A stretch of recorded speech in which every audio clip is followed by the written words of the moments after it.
Liquid get it done in regulation to keep themselves in the upper bracket and send OG packing, who now have to send it all the way in through the lower bracket. Lives on the line already for IEM Winter 2021. And what a damn game that was, Mirage. Definitely the scene you want to be set. Some crazy clutch rounds coming out from both teams, but a whole lot of action, and that's what we're all here for, Jim. Absolutely, some big moments from individuals, and I think it's safe to say that players like Stewie, players like Alexi B, they've got a place at the top tier. But delivering for their teams in their respective moments, it was a very methodical approach from OG in the early parts of that game. Got themselves out to a 7-2 lead on that T side of Mirage. They were looking the goods, but then Liquid had their noses to the grindstone. And the question was always over this roster whether or not they would actually be able to come back from these situations that a team that in their position wouldn't necessarily be able to do. However, they've done that. They've been able to fashion these rounds just slowly but surely. And I don't know, they're playing as a very cohesive unit. Yeah, just seemed to always be in the right place at the right time, playing off of one another. But not only that, there were some big rounds off the back of individual efforts, which if they weren't won by Liquid, all of a sudden we'd still be here, maybe at overtime, maybe OG would have won. So, rounds like that second pistol with Elise just locking onto the lines, man, is absolutely cracked on those pistols. And even rounds like this one as well. Like off the back of that, you got Stewie picking up that 4K big clutch, which kept the money favoring Liquid for at least a few more rounds, or at least enough to get some, Galil's AKs in order. And OG just seemed to take too long to get into that second half. Maybe if they found some more earlier on, there would have been that earlier change in momentum, but we just never saw it. Mantu, he got the AWP in play, and every time he did, it was an absolute spectacle. But when he didn't have it, when he was just on those pistols, it just felt like he was never in the right place to have the impact early enough in the round. Always thought it in the 1vx scenarios, and then at that point, if there was too many Liquid players remaining, he'd just be trying to save. Yeah, there wasn't a lot of options for him in the mid to late round. I think a lot of those rounds left him closed out. And there were a few rounds there where both teams sort of had to just cut their losses and save. So I think it's safe to say that LAN CS is back on top.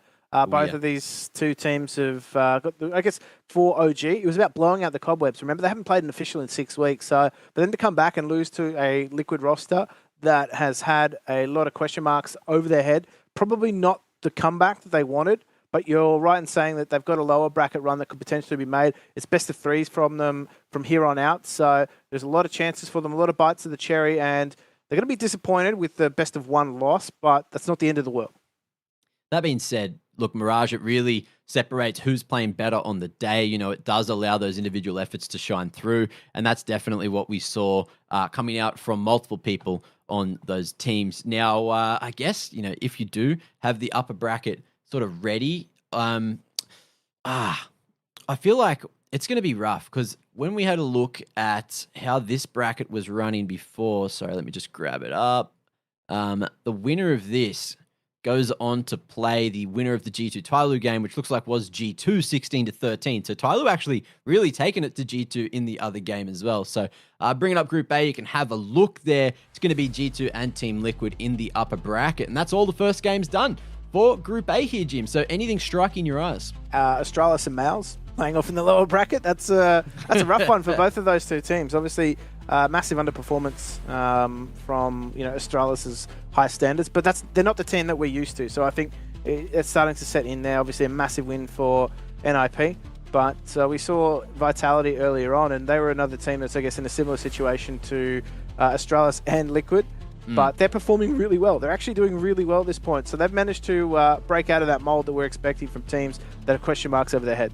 Well, interestingly enough, Tyloo and OG in that lower bracket actually draws my eyes down there as well, mostly because it's going to be a good test of time as to whether OG have really managed to bring their A game after that 6-week break. Tyloo taking 13 rounds off of G2. I definitely didn't expect that to be reality, but of course it is going to be best of threes from here on in for Group A. So that's when, the map pool really plays a factor. Absolutely, and you got to remember too that G2 are playing with a stand-in. They got Kenny S instead of Nexa. Nexa's IGL role has been reprised, I would imagine, by Nico, and that's just going to affect the team. But important to remember that there's a few teams here that are playing with stand-ins, and not necessarily going to be performing to the level that they would want. I think, one for mention here is ENCE, who are coming up later today, and their team is playing without their IGL. It's pretty grim for some of those teams, but they've got no time to turn it around, right? Like, they've got to get this first round right. It is a best of one. Otherwise, you drop into that lower bracket. Yeah, and if you drop into that lower bracket, it's bloody dangerous. However, that's Group A out of the way, as we said. So from here on in, all the matches you're going to be seeing on this stream and over on the A stream are going to be the Group B best of ones, getting that upper bracket out of the way, seeing exactly where all these teams are going to be sending it for later on today and later on, I guess, tomorrow as well, because, of course, there's going to be another 6 best of 3s being played tomorrow. So it's going to be all over the damn place. Either way, to get to those best of ones for Group B, we have to go to one more break. I'm going to be saying sayonara. I don't know how to say it. I'll say bye, because that's English and I know English. And after that, you'll have Pilsky and Jim bringing you all the action. Choose nades, choose a smoke, choose a flashbang. Choose team badges to support your favourite CSGO team. Choose an ESEA Premium membership. Choose routes you know bring in wins. Choose pro video tips. Choose the fan club wars. Choose behind the scenes content. Choose good grades. Choose guns you know you can shoot right. Choose bingo. Choose the equipment you know is going to get your team the win thanks to heat maps. Choose the CSGO Hub Premium, the complete package to help you and your squad achieve all your CSGO goals.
at the level we've been expecting from them. I'm certainly pointing fingers maybe towards an ENCE, and of course we've got Virtus.pro there. I think it's safe to say that both of them coming off very different runs at the major. Yeah, for sure. I mean, I think for ENCE, they were a team where they're a bit of a dark horse team heading into that major event, and they definitely could have done damage. But maybe, I think a slight underperformance from them. I really think they have quite a solid core, and that might have been a bit of a disappointing event for them. And now heading into this event without your IGL, I guess it just never really gets much better. But maybe that gives them a bit of that nothing to lose mentality, and with the individuals on that roster, yeah, anything can happen, mate. Absolutely. Now, that's just for anybody watching, right? Like, Snappy is not playing for ENCE, which is massive. There's another team, I guess, in the same boat, which is G2, playing without their regular IGL, which makes things very, very difficult. And look, I guess we'll see how they come out of the gates, right? Like, this is a fairly good match for them. I think they're fairly well matched up with Virtus.pro, but Virtus.pro had a much better run coming out of the major. They challenged some of the top teams, and going down 2-1 in some close series there was certainly showing that those guys have had a lot of improvement. Yeah, for sure. I mean, they made that big roster swap of taking Sanji out and putting Flit in, so trying to make that big power move to upgrade the firepower and potentially have a pretty deep run in the major. Unfortunately, they ran into a bit of a roadblock. They did go into Heroic, which it was a bit of a back and forth series. The main result I'm kind of looking at recently for Virtus.pro is they did go down to Eternal Fire, who we saw Eternal Fire at the conference. And I dare say that, I mean, in these online leagues against a team like Eternal Fire with a bunch of, these Turkish superstars, probably any team can lose to them. So I'm not going to buy too much into that. And now we're probably going to see a return to normalcy now that you've got a Virtus.pro team, the core of which is very, very experienced in these S-tier tournaments, coming back on LAN and probably doing some reasonable damage considering the field.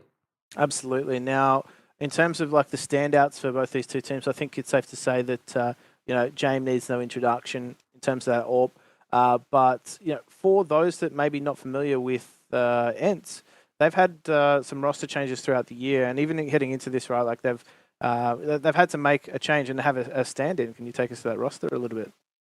Yeah, absolutely. So, I mean, you had Snappy, who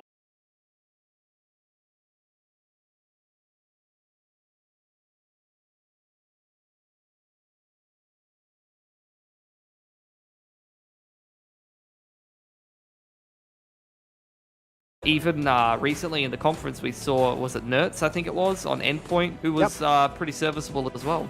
Well, it's interesting too, right? Like they've brought a player out of Endpoint and switched him in with a countryman, but that's another conversation topic altogether. I'm looking at those two rosters, and I think it's safe to say that very evenly matched in terms of firepower. I guess it just comes down to the direction that they take in the game, but a lot that that will have to do with would be the veto. Like, are you expecting any curveballs to be thrown in this veto as we have the veto coming out shortly? I mean, it's a best of one, man. I wasn't expecting any curveballs, and then we got MOUZ Sports going into the overpass pick, which, to be fair, they probably should have won. That game was well and truly within their hands. So, look, curveballs are always possible, especially when you're a team like ENCE right now that, you're playing without your IGL. Maybe you do want to go towards something funky, but I really wouldn't be surprised if we just head onto something in the middle of the map pool, and it could be one of, probably 2 or 3 different maps. Absolutely. Well, let's just see how the vetoes start to pan out. I think both these two teams are probably going to get rid of their insta bans quite quickly. And in terms of what we're expecting in that regard, like, neither of these teams play, I guess, the more common maps, either like your Nukes or Infernos. I'm expecting those to be banned out, whereas a lot of what we've seen recently has been your Ancient and Vertigo. They're usually the first to go.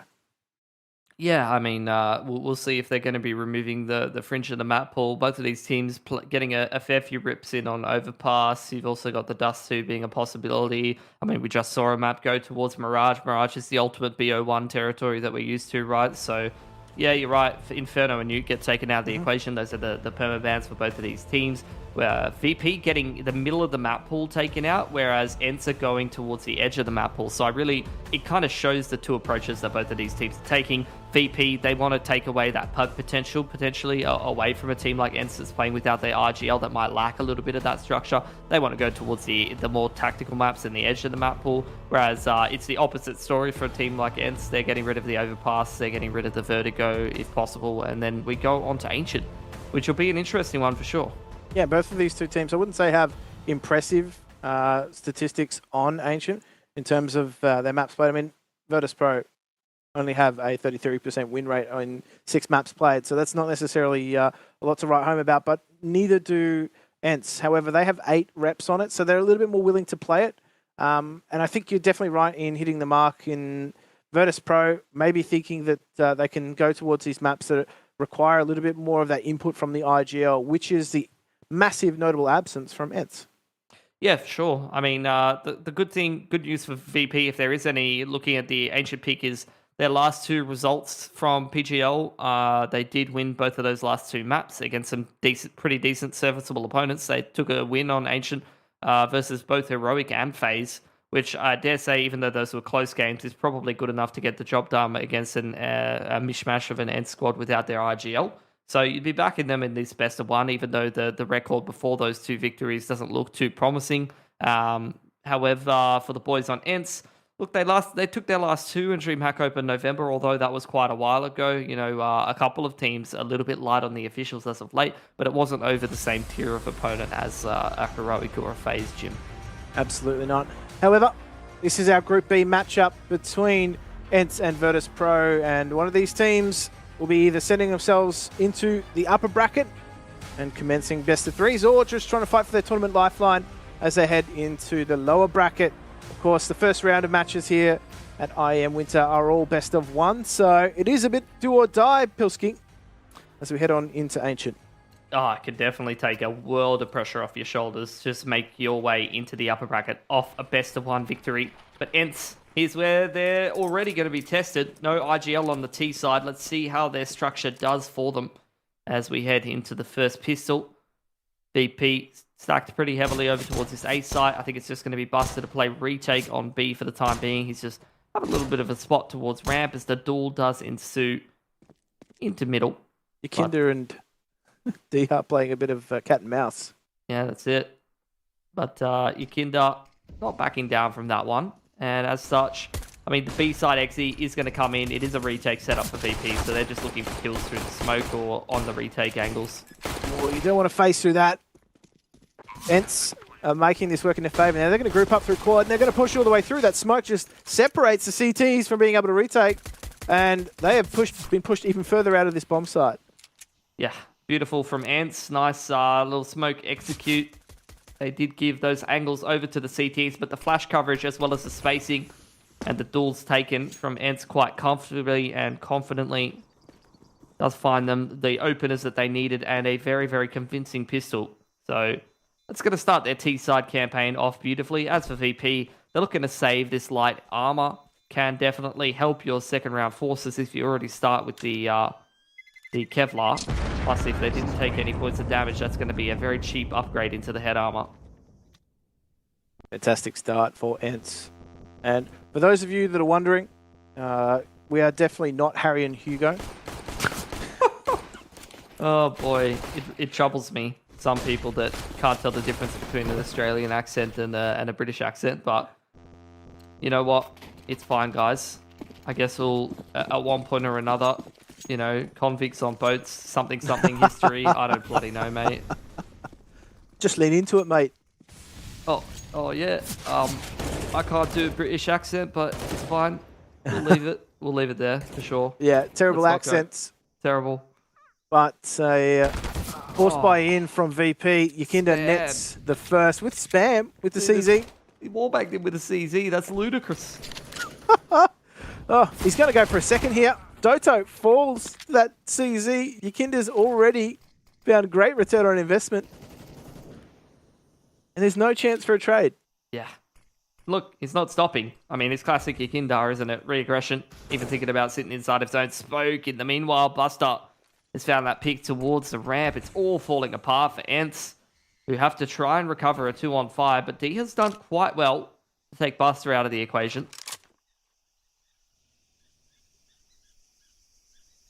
Oh dear. The numbers really have thinned for ENCE.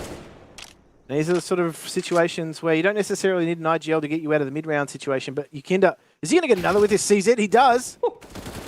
Oh, the CZ's cleaning up, Pilski. That's a disaster. What year is it, Jim? CZ, OP. I mean, in a position like Cheetah, that's gorgeous. But the most ludicrous part of that is this. The spam through off spotting him on the little tiny angle. The pixel line from Yukinda. And even though he's out of ammo at the end of that round after getting those last 4 bullets, he's completely out of ammo there. He still draws enough aggro for James to come in and trade him out. Yeah, D-Hart just left with an untenable situation, having to try and dismantle a crossfire like that. But early aggression from VP, again towards B lane. They've actually kept ENCE. The Fisher in the barrel, Mitch, and Buster is just shooting. Is he going to be able to get out? He will. But look how many members of VP are here. They're being cleaned up. So aggressive. Want to deal with this force buy before it even gets off the ground. And Hades, his whole team's dead. He's got 10 HP. They haven't taken a single CT out of the equation this round. That means that the economy is just going to be going straight to the moon. Invest in VP coin immediately, because they're looking great. Pro coin. Yeah. Whatever you want to call it. Dirt coin. As opposed to dirt coin. Absolutely. That's exactly probably what happens when their money gets broken. That's unquestionable. I actually quite kind of rate that. Yeah. Yeah, you would buy Vertcoin, right, Jim? I would. Even if I was on eco like ENCE. Pumped and dumped immediately. That's basically what happened to ENCE, let's be real. Yep. They're feeling great about themselves. They got that pistol.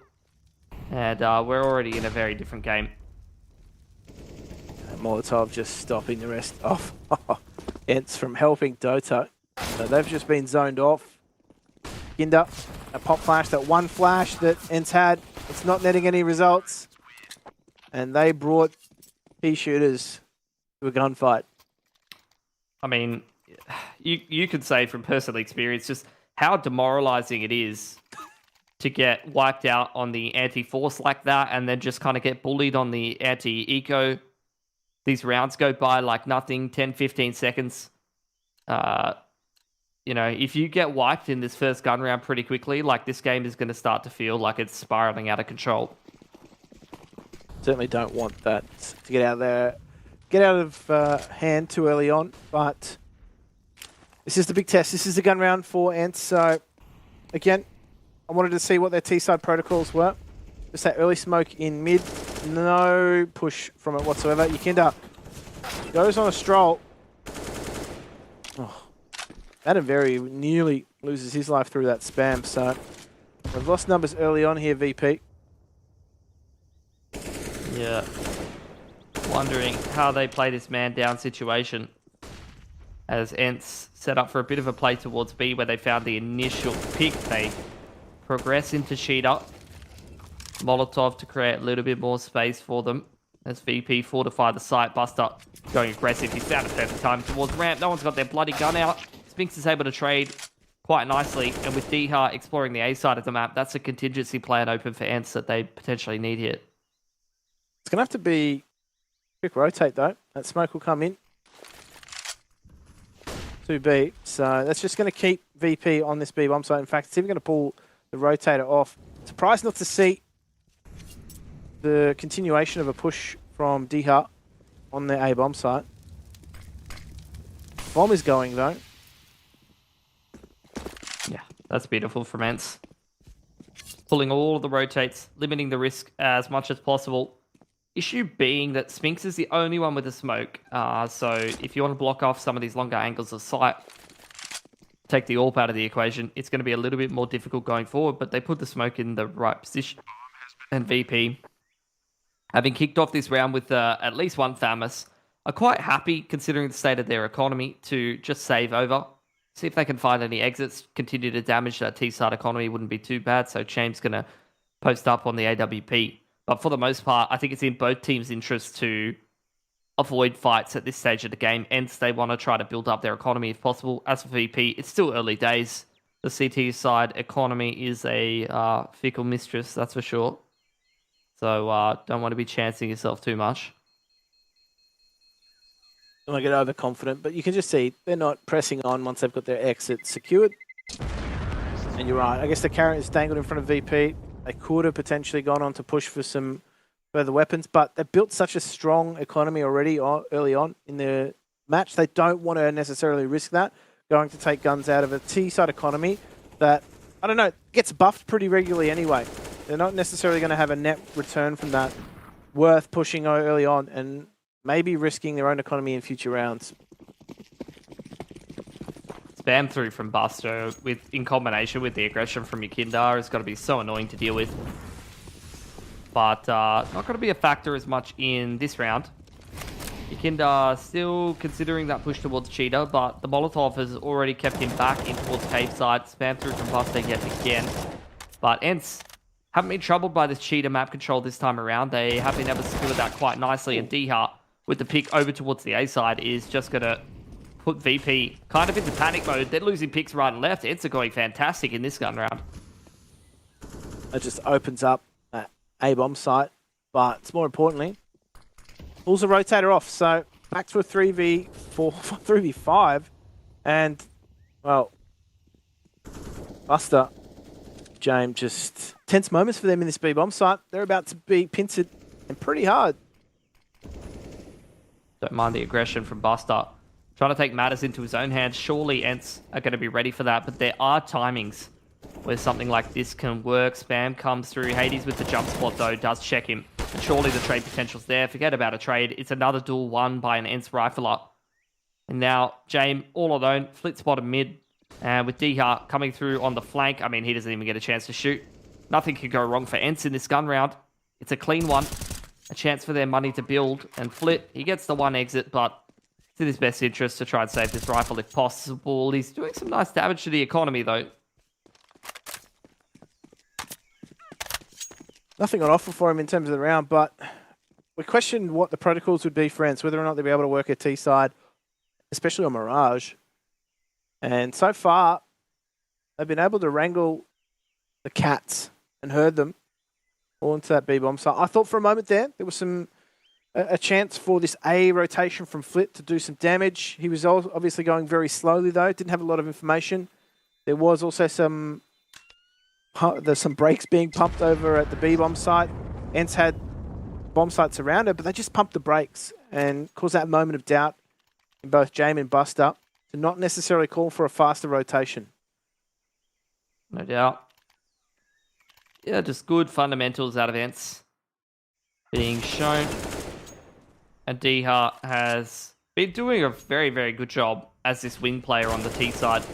Just giving ENCE those contingency plans, but even just being able to take a duel that early on in the half, that is actually quite big to find that pick, because that's going to condition how that A-side anchor starts to play as we head deeper into this half. If you're able to get a pick off like that, like a cheeky one, it could really change how that CT side anchor can play in terms of the angles that they play, the precautions that they take, the way that they jump util.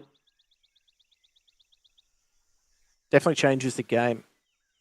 Changes the way they approach and think about it. And no doubt that's going to be a factor weighing on the minds of their opposition too as they head into future rounds. But coming into this round, investment on the cards. Yeah, no double AWP, surprisingly, considering how strong VP's money was.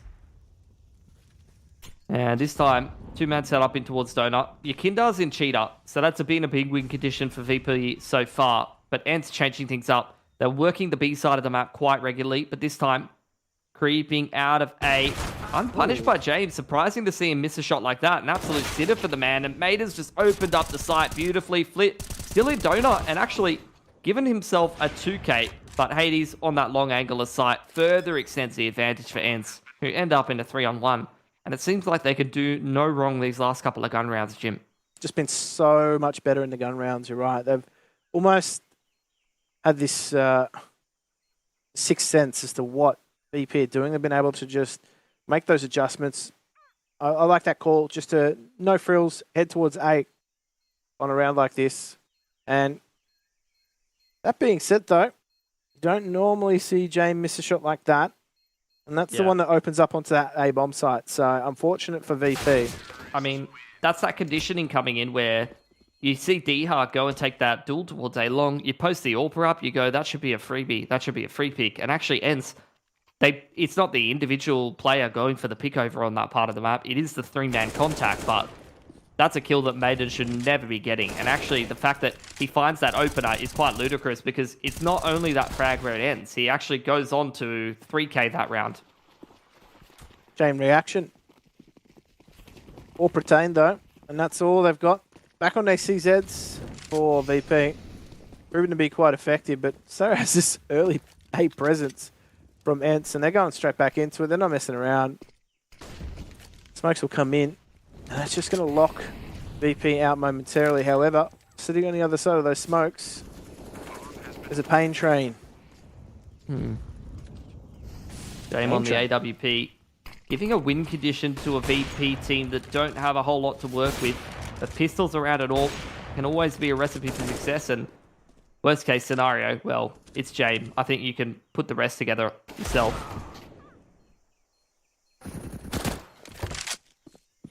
Just going to check my watch. What time is it? It's James time, and it's only going to be a save. So I guess it really is James time.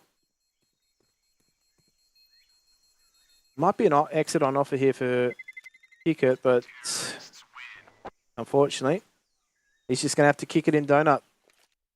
Yeah. Can he kick it? Yes, he can. Money's great for ENCE. Yeah, money's great for ENCE.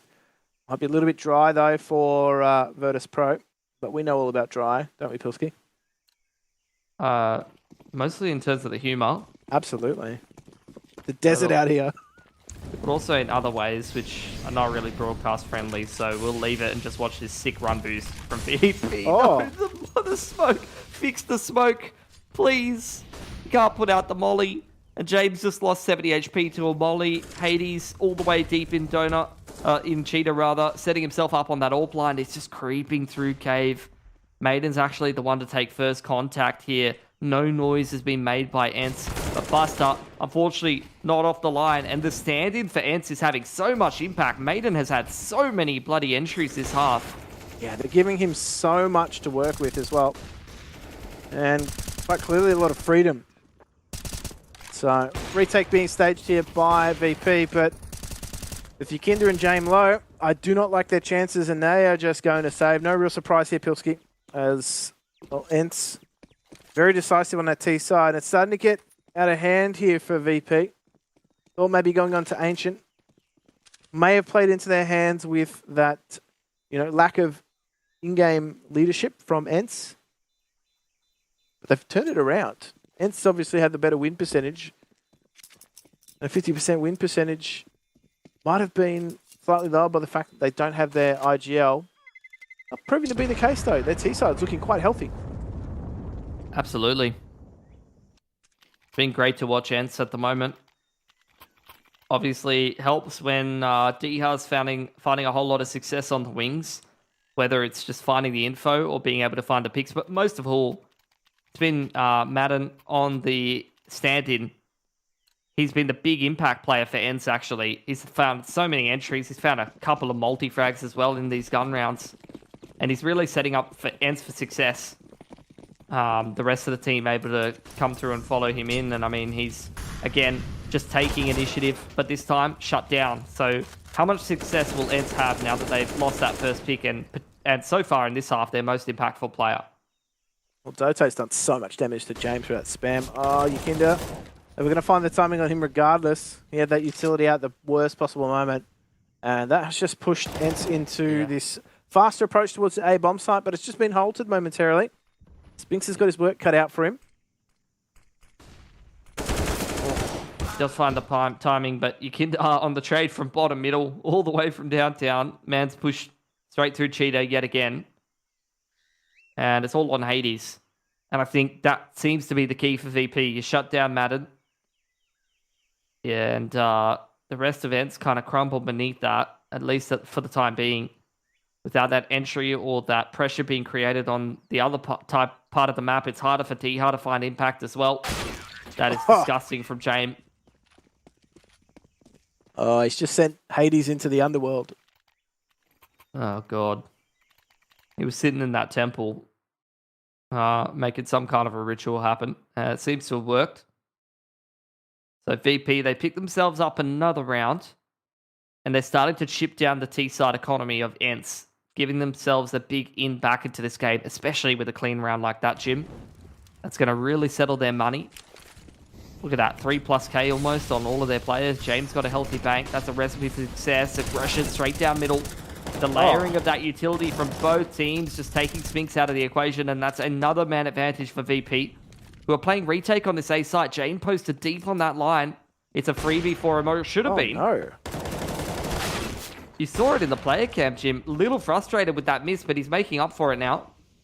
Absolutely. Certainly uncharacteristic of him to miss a shot like that, but late lurk also on the cards too. Dota just sitting around the base of mid. They have not got anybody on that bomb plant. It's just sitting in the middle of the A bomb site, and there we go. Yukinda going to be frustrated by that. However, got both Jame and Buster trying to isolate Madden. He's just doing damage again.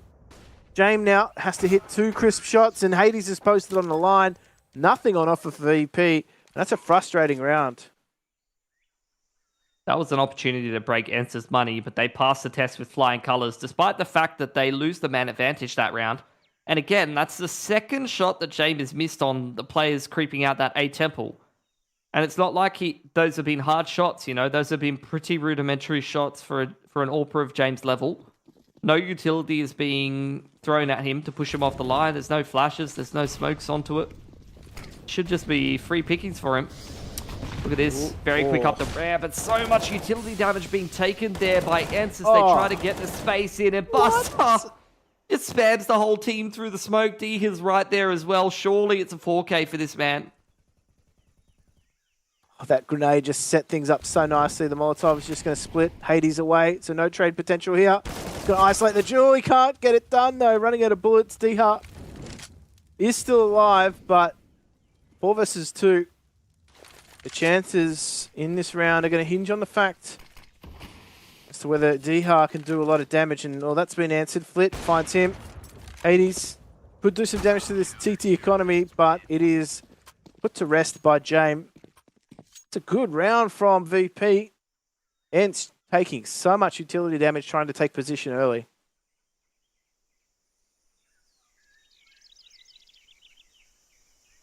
The money looking like for them. Could put a buy together here. Would just be one player to go down to a MAC-10 or a pistol perhaps.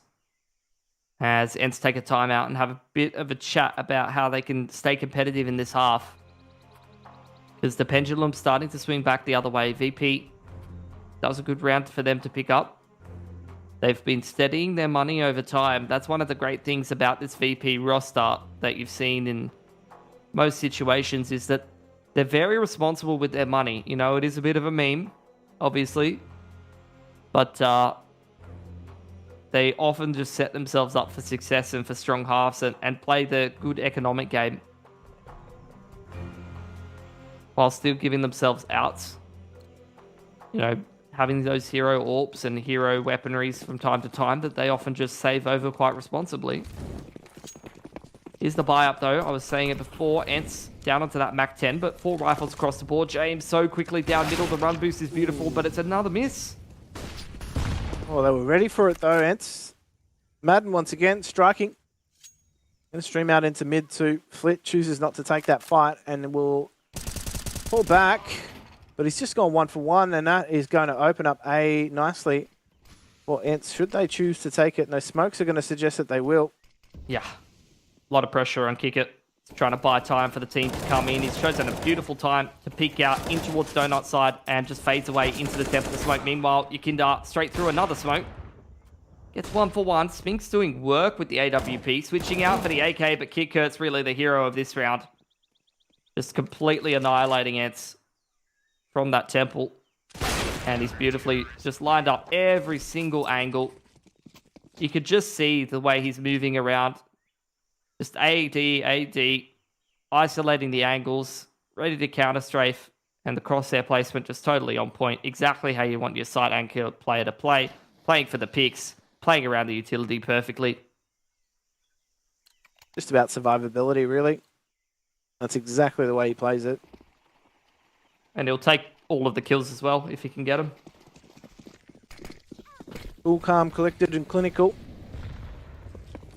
And again, this B-ramp aggression coming out. Buster, he is a repeat offender. Oh, he's going to get away with that too. The support from Yakinda is fantastic. Utility from VP wins that round out. And Pilski, that is the kind of round that you want to build confidence and momentum heading into the final round of this half. And as you switch sides. He just slammed the fast forward button on the anti-eco. I'm not going to complain too much, to be honest. Looked like he was in trouble too, I'll be honest, with that flash. Yeah. Limited util here for ENCE, though.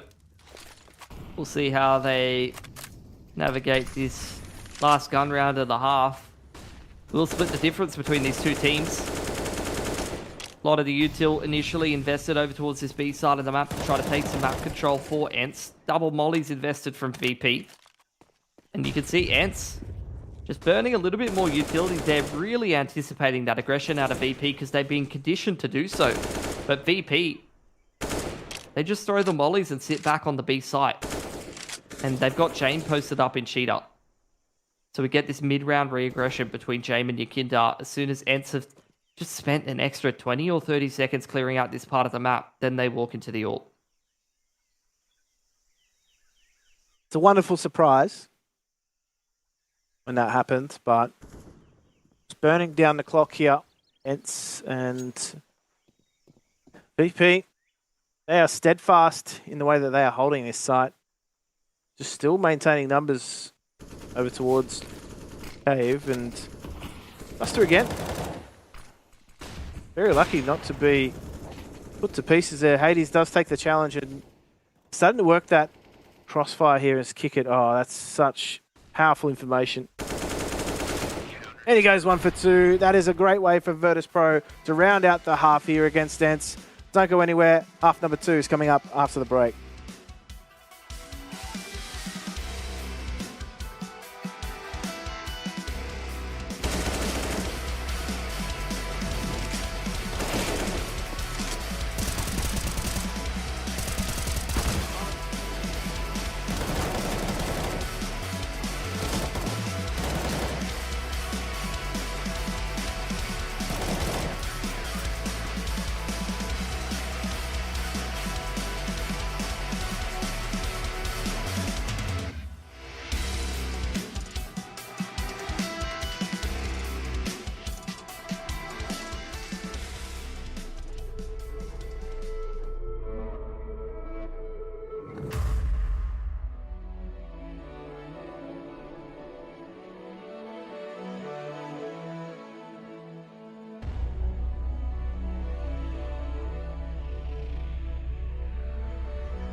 Seems like I can't get away from the hot sun. Always night and never day. Even when I wash the floor, the dust still comes. Keep on hoping for the break.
expected with the A1S buff to see those and to see potentially if the A1S investments do come out.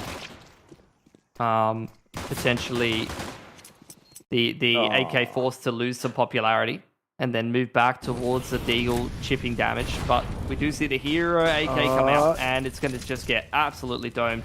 That could be potentially Dihar able to retrieve that AK, but he's got other plans.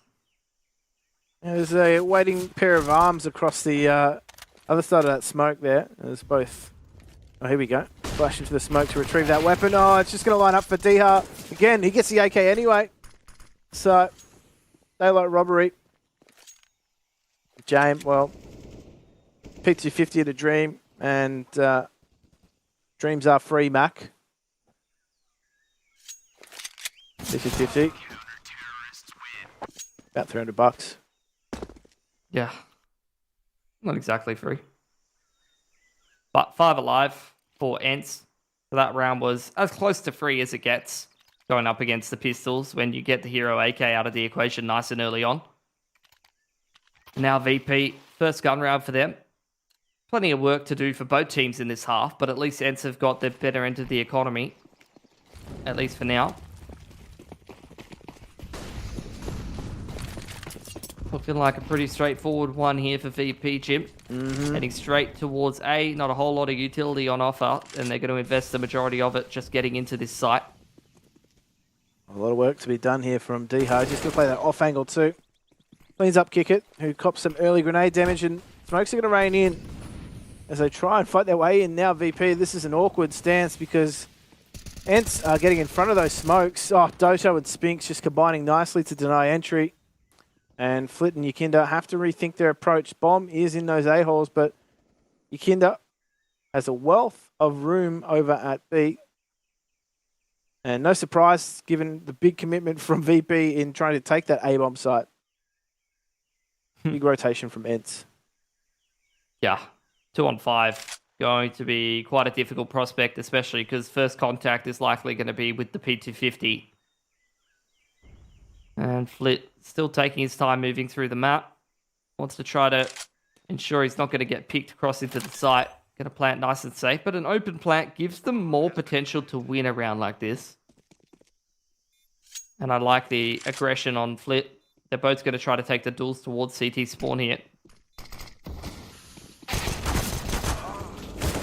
Oh, Flit. Okay.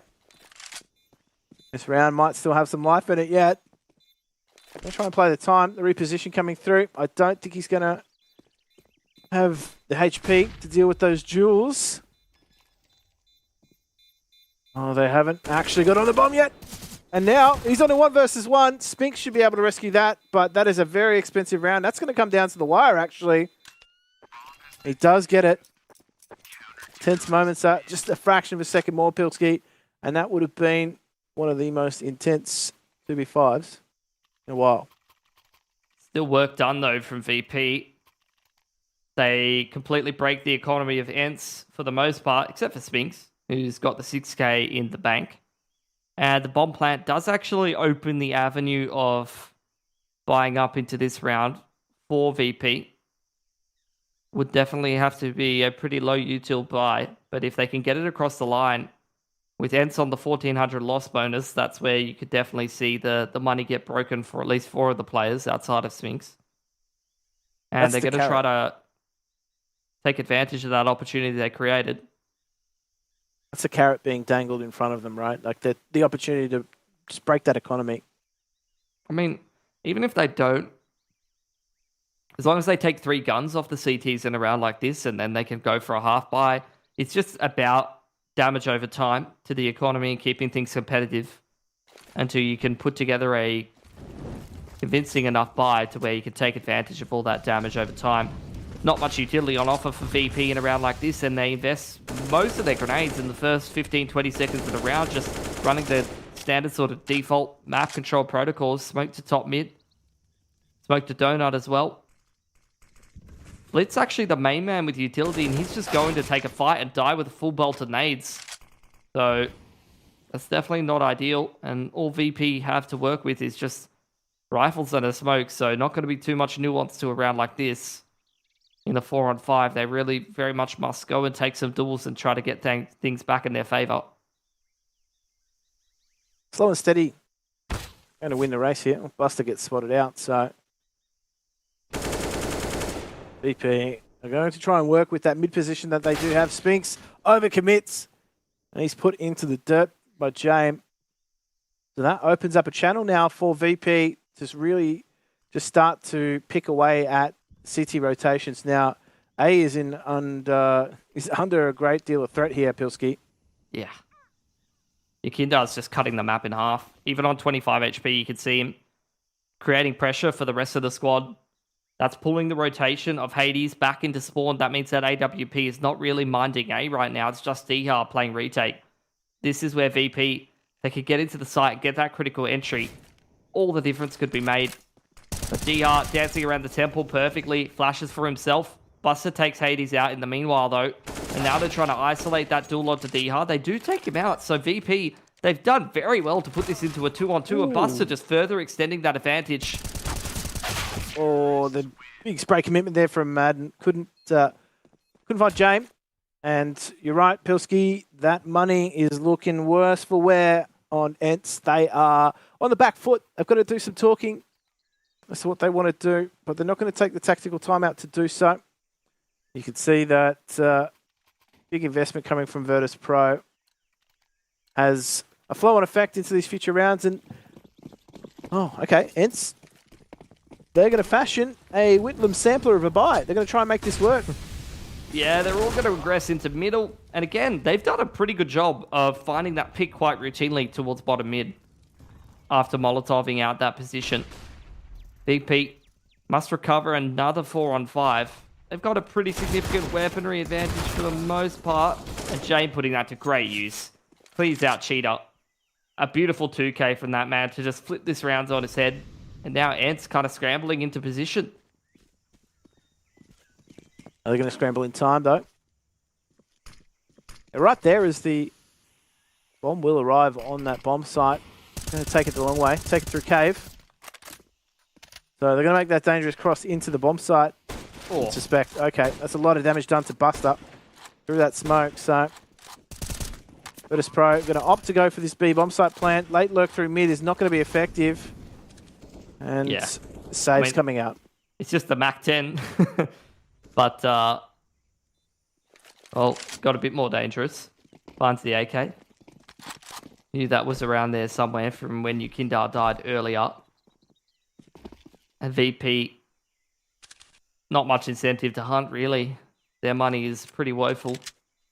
But giving Kicker that MP9 might just be the one player who does kind of want to push the issue and see if he can upgrade his weaponry or take guns off the CT. So what a bloody timing. Spinks turns away at the worst possible time. He's going to lose his life. No, Kicker. That's $1,200 in the bank. And yes, he only gets a scout out of that, but that makes a huge difference. ENCE, their economy left reeling. Even if they buy up into this next round, you're going to be looking at like 4 to 4.8k. You're not going to be able to have the AWP online. You're going to be pretty limited on the utils. So VP, these last couple of gun rounds, they've really been digging deep for some man disadvantage situations. They've won both of them, and they've done it reasonably cleanly. It's quite impressive when a team goes down 4v5 and then wins with 3 players alive. Absolutely. I mean, you asked for the hero M4. D-Hard's produced it, but not in the circumstances that you were outlining earlier. VP just going to take this round slowly. Flit doing a lot of exploratory work on mid. It's going to stumble upon a few of CTs. It's going to be taken down. It's going to lose that AK. That's not good news. Definitely not. It's another gun that ENCE can take over into the next round. Going to be quite happy with that. How fragile their economy is. Every gun matters at this stage of the game. VP just kind of going through the motions, though.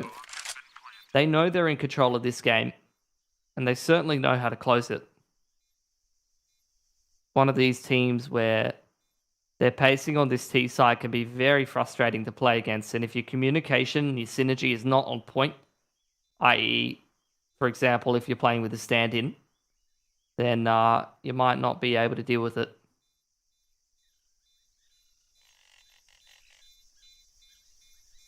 ENCE just going to turtle up, see what they can save here.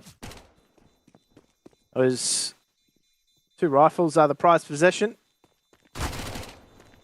Uh-oh. The Kinder's going to give it a good nudge. Oh. Dihar standing tall.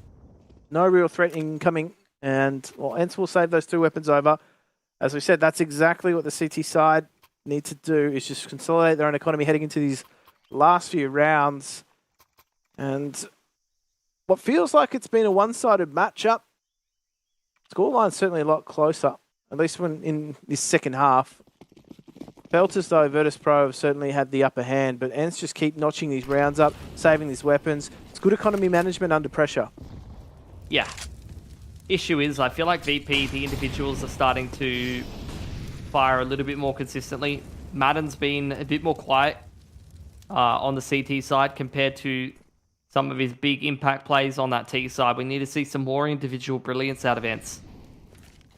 It still feels like VP, the individuals have been firing up on some of these critical rounds. Deep cheater control. D has all the way through the A side of the map. So some pretty crucial parts of the map being controlled by ENCE right now.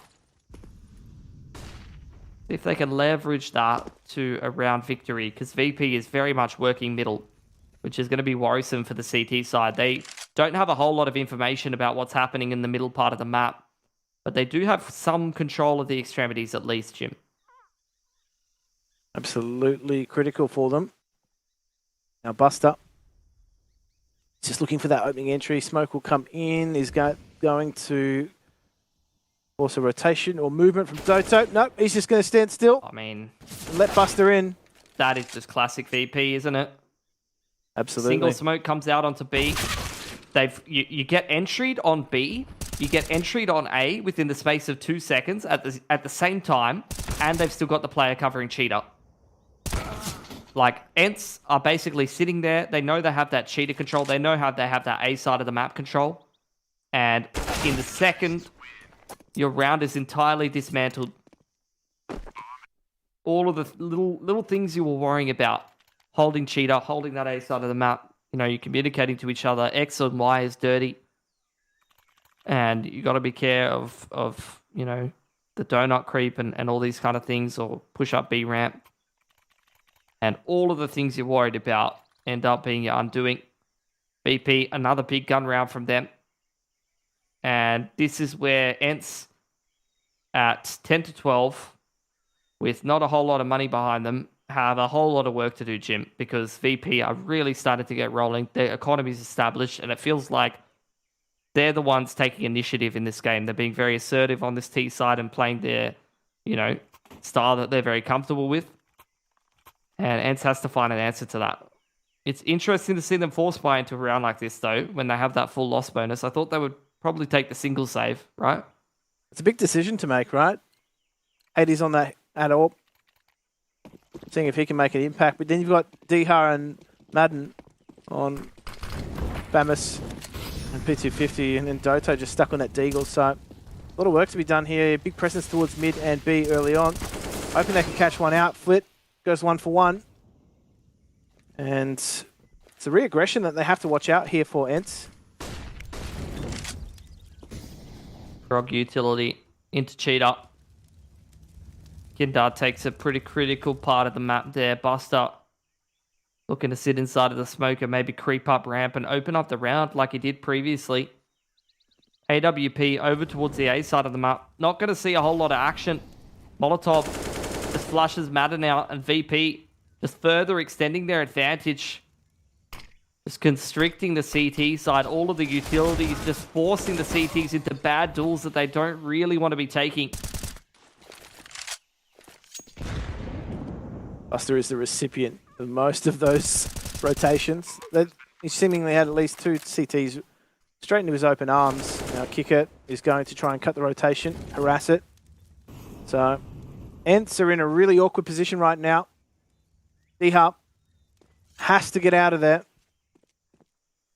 Big flank coming in from Kicker as well. So they're going to have a tough time on their hands trying to save these 2 weapons. Hades really needs to save that AWP.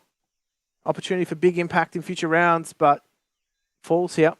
It's a big investment that goes by the wayside.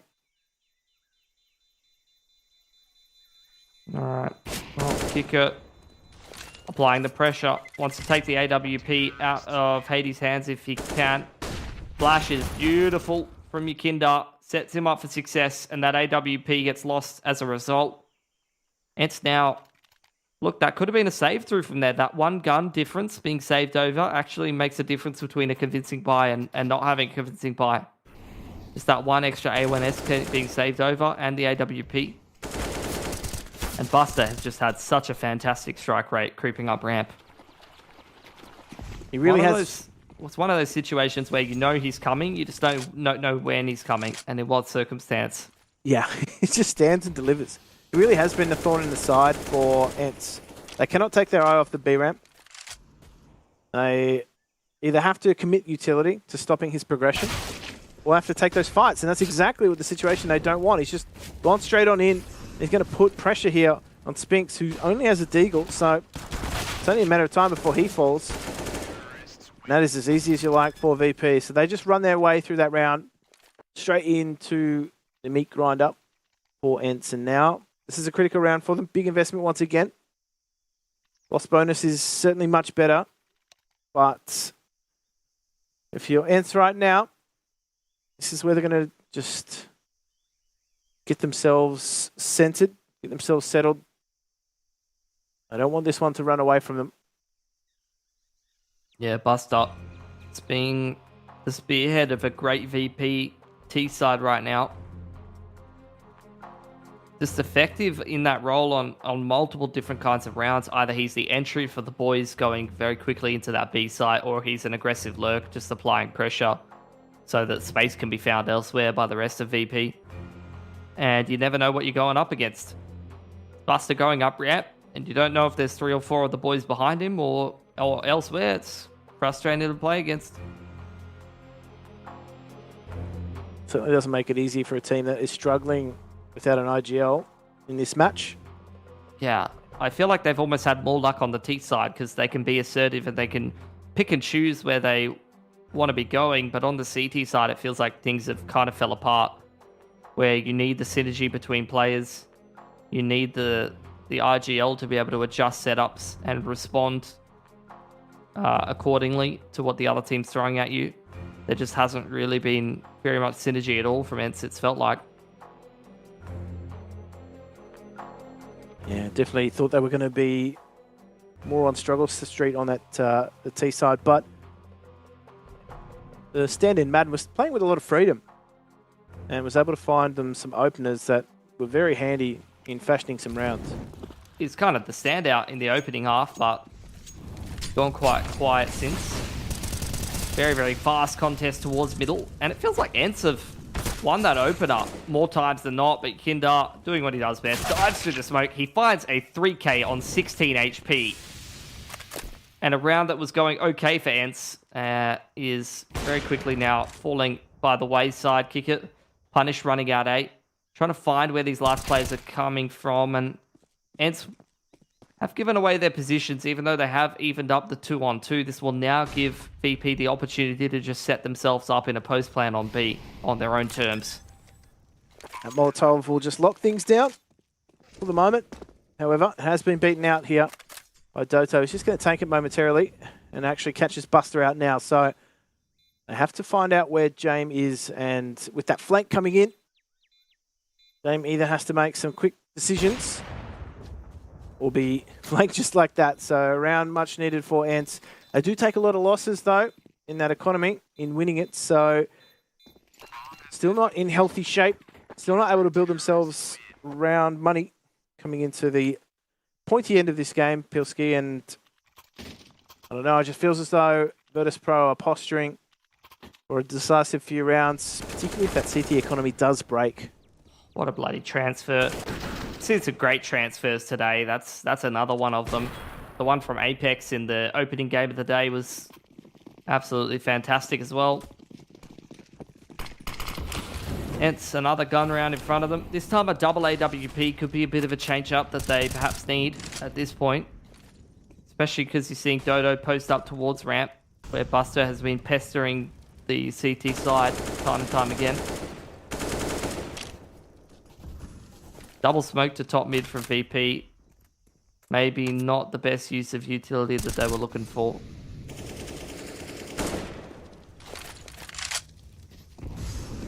But they're still working this mid control quite convincingly nonetheless. It's like ENCE just giving them donut and the middle time and time again. Playing retake on middle.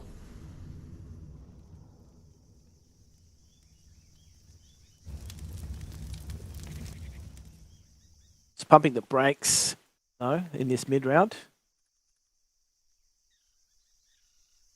Set up nicely though. Over towards B. Split. Could be a real pain here, however, that duel Yakinda's about to take could open up onto this bomb site quite nicely. Oh, he's going to do a lot of damage here to Madden. This is great from ENCE. Really recognizing the pacing of VP. And the smokes are invested at the perfect time. One in towards cave, one bottom ramp. But the flash over the top going to send Buster up the ramp, and this kicks off the B side. Execute. A lot of ENCE players over here, but somewhat segmented back and forth by the smokes, by the utility. It's just Sphinx to hold in the back of the side as Madden gets cleaned out of cave, but he's unchecked. He's going to be able to multi-frag from this position, and that makes all the difference for ENCE. There's only 10 seconds on the clock, and James cannot even pick up the bomb. That's got to be the round. That is the round done and dusted here. ENCE all in the back of Sphinx, just biding his time, choosing the perfect moment. And some trigger discipline, no doubt, will go a long way. ENCE, they're fashioning this comeback. They do keep those AWPs alive too, so they're still able to run that double AWP play. Virtus.pro, they had to just sit tight in the corner. So their approach towards match point will be halted momentarily. What a round from Sphinx. Very patient. But that's the kind of play that you need against the VP team. Because when they run down the clock like this, you know that holding your util, like ENCE did, and also just tucking in the backs of the sites are some of the win conditions for sure. Dodo aggression on the secondary AWP is exactly what they needed. Not something that VP were ready for, because it's not something that's been employed this whole game long. No, it wasn't something that was telegraphed either. They haven't supported it with the utility that they normally would. Yep. Usually you get that prog utility over the top, molotoving out those cubbies and setting up your cheater play up for success. But on the AWP, Dodo's having all the impact late in the play. And VP now put into a 3-on-5, just going to keep things simple. Seems like they want to just go hit the small site.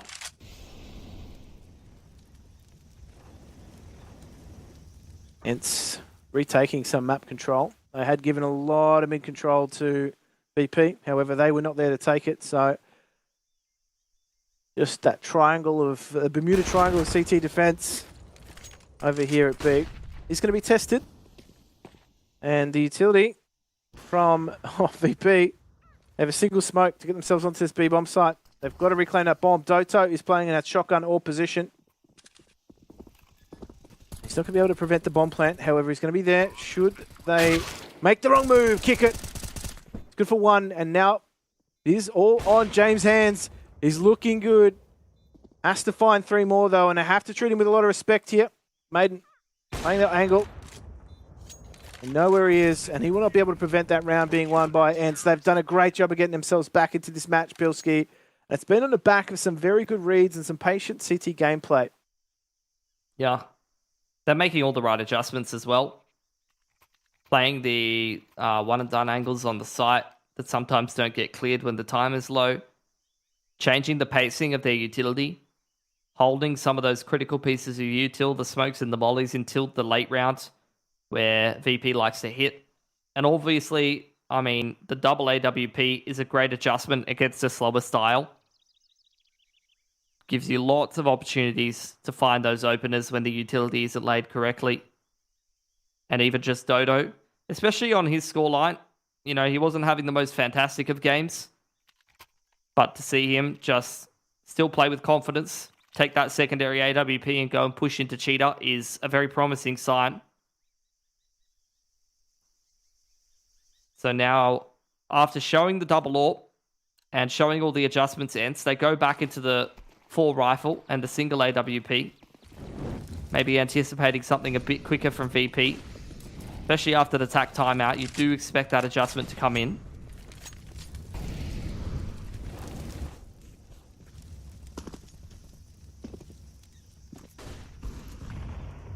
Okay.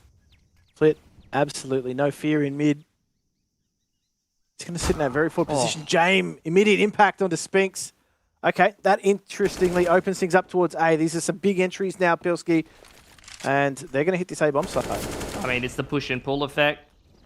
Diha, though, been pretty nice in the temple. Unfortunately, he will only 1 for 1. He cannot go huge for ENCE, and he was needing to. It's just Madden in towards spawn, playing for those exits. James still got mid locked down. Might even still take another gun off of the CT's hands.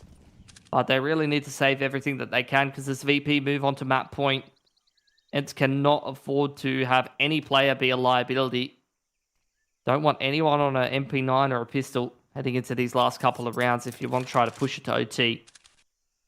That opener, though, from James, I mean, there's still some angles in this game that baffle me. You know, like you don't think that you would be able to get picked on that line. For Spinks, you know, that you can't even see a little crack line onto middle or anything, but you still get picked. The shoulder's still spotted. It's frustrating. For sure, especially in a critical round like that.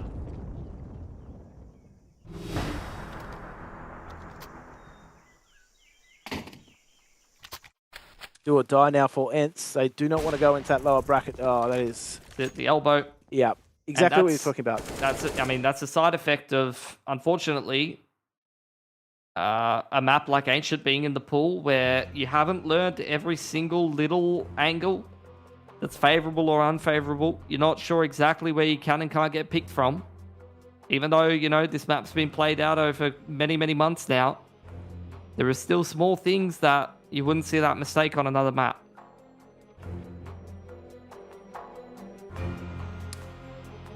Just comes down to the level of game time had on this map by both these two teams. I mean, they've had a few reps in the last 3 months. So it's not as though they're not playing it, but you're right, they're not necessarily having the effect that they want in those angles. Okay. It's going to be do or die here for ENCE. Got to win 2 on the trot to push it into OT. And VP have got a good enough money to put together any kind of buy they want in the tail end of this half. Flick going to be uncontested in middle this time. Yakindar, he's thrown that prog utility in towards Cheetah's side. Lucky to get away with his life, but forget about it. He won't. Gets tagged through the wall. Dodo's going to clean him up. Man advantage for ENCE.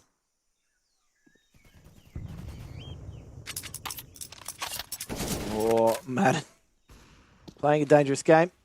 Hades does level kick it though, so they continue to extend that advantage. And, well, ENCE are actually going to up the ante. They're going to play 2 players in that cave. VP really don't have too much choice here. Going to go for that small side execute. Yeah, Hades smoked off the line. Trying to play retake with that AWP. Trying to reposition, but every angle he finds is grey screen. Just holding the flash for the top of cave to set the riflers up for success now.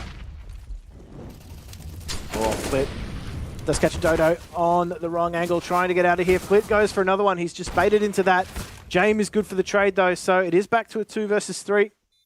Late presence coming through from Spinks. That could be a factor, but James is still good. They're just posted up now. Hades and Spinks have to try and work this together. Buster and James are just far too strong. Oh, Spinks though, on the off angle. Catches Buster napping, and that is going to be a 14th and important round for ENCE. They've taken losses, but their economy still means they're going to be able to buy into this, but it's only going to be with Famuses at best. Maybe if they go to stretch it a little bit for those M4s, they're going to have to be without something. AWP gets picked up at the end of the round, though. This gives them that double AWP potential, at least for ENCE. And they're going to take attack timeout. May as well use it now if they're going to at all. Diha likely down to a Famus here. Although Dodo could go light armor and drop it as another M4 over. But yeah, it will be Famus and full util. So only single AWP and 4 rifles across the board for ENCE. They've got a lot of grind in this game. Good to see the concerted effort. And we are going to get a proper gun round in towards the 30th. Sometimes you see the hard reset, which is a bit of a heartbreaker in some of these best of ones. Bit of a, especially after a close game, a anticlimactic end to things. But a proper gun round here. And again, contest towards middle. Very fast pace from Flit. Straight through the smoke. Ooh. Instantly punished. And a man advantage for ENCE.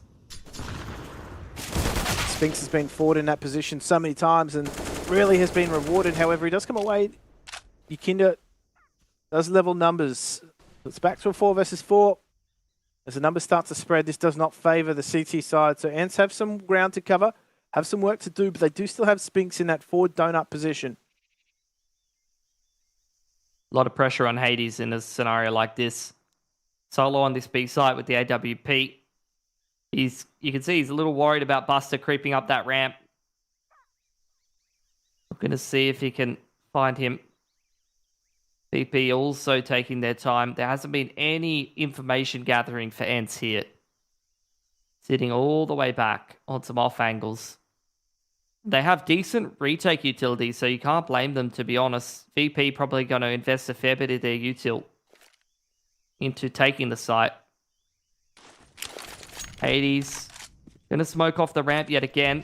And ENCE, a perfect timing to go and take that mid control. This is going to give them a little bit of a quicker flank as VP make their way onto the site.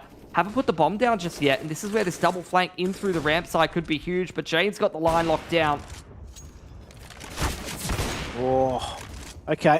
That smoke is going to be aggressed on. So Hades has got a lot of work to do still. Zoto on that flank finds 3 through the wall. And now James has to activate himself in this 1 versus 3. That is not going to be the case. It looks like we are going to be headed to OT here as ENCE pull some rounds out of the fire. They have been looking good. They grind it back 15-15. OT will be back after the break.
And advantage takes another duel, loses it to Dihar, which actually does give an opportunity for Dihar to complete this 1-on-2.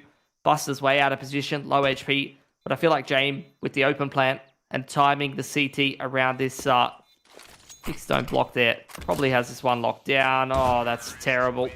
Hate it when that smoke just rebounds off a random little clipping and doesn't quite cover where you want it to cover. It's the same clipping that will prevent you from doing full damage, though. So you pop a HE in there and all of a sudden the player takes 3 HP instead of a 40-odd HP Gren. But this is great work from Yakindo. He creates so much space for his team. Yeah. Man, he just won that round for VP.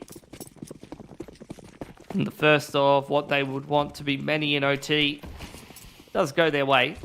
Good little change up there, the pressure towards the A side of the map, but not going all in there. Aggression through Cheetah. And Madden does nicely, but Yakindo has been so good on the multi-frags towards middle, and in OT, it seems like there's no stopping him. He wants this game done for VP. They really just have taken him off the leash that he was on in the first half of this match, and he's now OT rounds playing like a completely unrelenting T-side entry. Just has that freedom. We saw Madden with that same sort of entry freedom for ENCE, and it just works wonders. Now, Dihard does level the score. However, they are going to lose control of this A bomb site momentarily. But ENCE are just posturing for that retake. There we go. They didn't even let them into the bomb site. Denied entry before they're even allowed to sniff it out. And ENCE are looking good here. They got themselves some good rounds on the trot. Virtus.pro, they're going to buy back in. Did find again some pretty unreasonable space up on towards that A site. Watching those two players outside of Donut, thought that VP might have been able to put something together there, but that is the thing about the VP style. Sometimes all the pieces come together and sometimes it doesn't quite fit, I suppose. Big damage being tanked by both Yakindo and Flit. And this time, ENCE finds the opening pick with no reply from Yakindo. He's been so good at pegging a few back after the initial pick goes the way of ENCE. But this time doesn't have the immediate opportunity to do so. Oh. Superb from James. Finds the timing through that smoke of the grenade onto Madden now. Yakindo, we've seen him do that a few times, just get territory in mid, and now he pretty much has that left side of the map to himself, so bomb does not need to commit from Virtus.pro. It's interesting because Flit is usually the one top mid, and he went down early, and it's almost like ENCE took it for granted that no one would be top mid there after Flit died, because he's always been the player over there. But this time, Yakindo taking on the burden of that role and doing a great work of it. Seems like this man could do no wrong right now for VP. We find themselves up 4-on-2. Yakindo applying more pressure towards Donut. Keeps Hades over there, but loses his life in the meanwhile. So VP, and effectively 3-on-1 in this side of the map, and Buster not leaving any room for D-Heart to be the hero for ENCE that they sorely needed their round like that. Instead, that burden will fall on Hades. Buster just full W through the smoke. It is 17-16 after the first half of OT. Now, Pilski. Virtus.pro do have a slight round advantage, but ENCE proved themselves to be quite good. Oh, James, that is set a fraction of Madden's arm and punished him.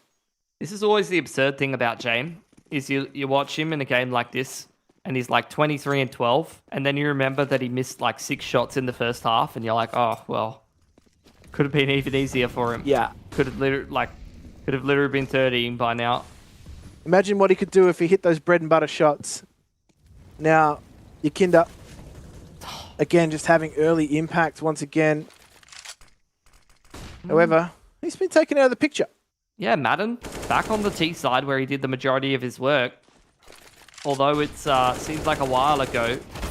Won't put it past the man to just get straight back on that trend, but Kicker puts him down immediately. Now ENCE trying to consolidate this 3-on-4. Do have some control of Cheetah, but they don't have any contingency plans. What you see is what you get. They more than likely just have to go B. But VP don't know that. You see them floating back towards middle.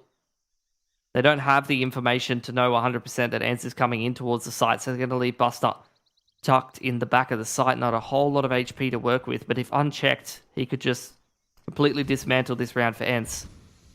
Uh-oh. He's going to get checked, though.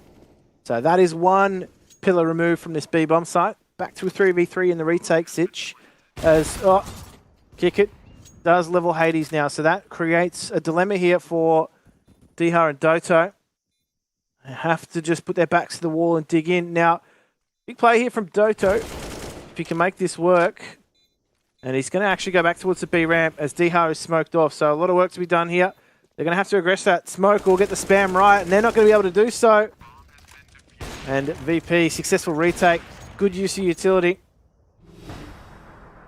Put themselves on map point. Had a couple of tight games. Both of the games I've casted have gone to OT Gym, so if you want a quicker night, I think probably best to just remove me from the next one. I'll leave it up to you to make that decision. We'll see who's casting after this. But VP, they put themselves on map point, mate. We'll have some discussions about that later on, but early utility just being tanked by Spinks. He just goes down to 43. That's not good. And ENCE don't. Their contingency has to take control of B lane. However, Buster, we've seen him do this so many times. He was doing this early in the first half. Get the impression, though, that ENCE are all over this. Yeah. He's still going to take that initial contact. Shadow advantage for the man, but still able to fade away. So non-committal of that initial duel. Madden again. Probing through Cheetah, taking some cave control. And in comes the utility to set themselves up, but it's a 5-man stack on the B site for VP. They've got a hard read. They've smoked off cave. Buster re-aggressing because he knows even if he goes down, there's so many CTs behind him. The flash through, Yakinda going to further aggress and force the issue down ramp. They just want to take the duels with ENCE to lure them into a false sense of security and make them hit this site where more CTs lie in wake, but ENCE don't take the bait. Madden left in cave while the rest of the teams reroute back through middle. They've gone the smarter approach. They've gone straight back towards A, and that is going to make things difficult for VP as they stick around this A-bomb site. Now, Madden has the job of just keeping them entertained, and he's done so. And VP are just chewing up that time. Kick it. He's going to have to get a wriggle on back towards A, and they're just going to walk and play that contact. Oh, okay. They're not even going to hear him. This could be disastrous. Spinks is on the line. And they get that bomb plan in. Oh, James missing another shot. That's not good for VP. And now the retake is being staged with Flit. Just waiting things out here. He's going to just progress through that lane. And might be able to catch a timing here. Onto D-Hart. He does. And now Spinks is spurred into action. He's trying to keep ENCE alive here. Flit has this crossfire to dismantle. It's not looking good for them. The time is ticking. VP are not looking too good in this round as Flit recognises that. Might stick around to try and take a gun or two out of the economy, but time has expired. There's a good round from ENCE, that mid-round read to just go back towards A. You'd see VP, they really wanted to force the issue to B. They wanted to give ENCE the fights so that even if they either win the round by pushing forward and cleaning up all of the Ts, or they lure the Ts into a false sense of security that they found the entries onto B and that they should just push into the site where the rest of VP were waiting. But it almost kind of reminds me of some of those like anti-eco strats that you used to see in like old school CS that you almost never see anymore. Like the Inferno plays where you push down Nana and then leave someone hiding like in Emo and like Heat and Potty set up between Emo and New Box. Yeah. Just those really hard to remove strategies. But I mean, look at this. Just again, I feel as though ENCE early on in the game, every time they went B lane, they were harassed. Yes. We haven't seen that in quite some time. Buster does net one through the spam at least, so that makes things interesting here. VP, they want that 19th round. Good thing about that A4 on a map like Ancient is you do have a much more spam potential. And now, with the man advantage, D-Hut has often been probing towards this A side of the map where James has been posted up. Good movement keeps him alive, but that's not the player you should be worried about. It's Buster right now who's doing the work for VP. Finds 2 picks with the A4, a double dink on the player towards ramp. Spinks has control of middle, but for how long? Because the timing's been fouled by Kicker. This is just going from bad to worse for ENCE, who have to complete a 2-on-5 to stay alive here, or they're going to the lower bracket, Jim. This is a house of cards for ENCE right now, and it is just falling away one by one. And the chips are down right now as they get themselves onto this B-bomb site. Bomb plant will come in, but look at the aggression. Buster just rounds it out nicely. Flit combines to take it for VP. Eventually they fell ENCE, who will fall into the lower bracket. Don't go anywhere. We'll be back to break this down after the break.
Yeah, they done told me to be myself. So when I went and found myself, the ones who told me back then, be true to who I am, ain't think we was really gonna win. Now they watching us from the sidelines while we trying to victories like we getting high tides. I'm getting my prize. Only thing my eyes is locked in on, $500,000 mine. I want it right now. Don't waste my time. Family in a penthouse with a view sky high. Blood, sweat, and tears bring water to my eyes. Cause the whole gang winning. I done gave my life. Odds low, but we did it, ain't we? And we always moving, never on the same thing. Now our lives are highlight reel. We like the thrill. This life's ideal. The hype is real. We know it. It's just the way we live. We own it. 'Cause that we love the thrill. We know it. It's just the way we live. We're grown-up kids.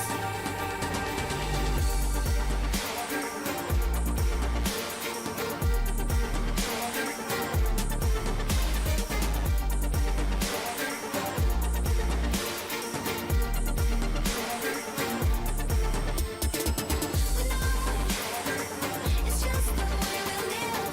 We own it.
You know, he would have definitely been like the MVP for me, but it's hard when you're the stand-in on a team you're unfamiliar with and, you know, you're not necessarily being set up for success.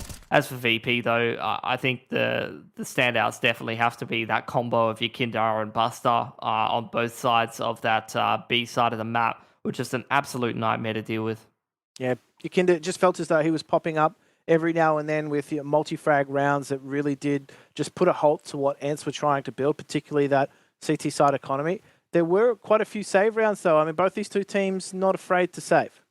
Yeah, for sure. I mean, you want to be maintaining that economy control. The AWPs could have been more impactful. I feel like this game was more so decided on the multi-frags of the riflers and some of those key pieces of map control being contested, like the individual riflers going in and taking that control and using it to either create the pressure that made the space to win the round or just be able to find those multi-frags and those key impact kills as well. Yeah, I think it's safe to say, too, that players like James were missing a few, I guess, bread and butter shots, you'd probably call them that. Disappointing. It certainly felt as though there were a few rounds where the player that he missed went on to multi-frag, and that really did put Virtus.pro on the back foot so many times.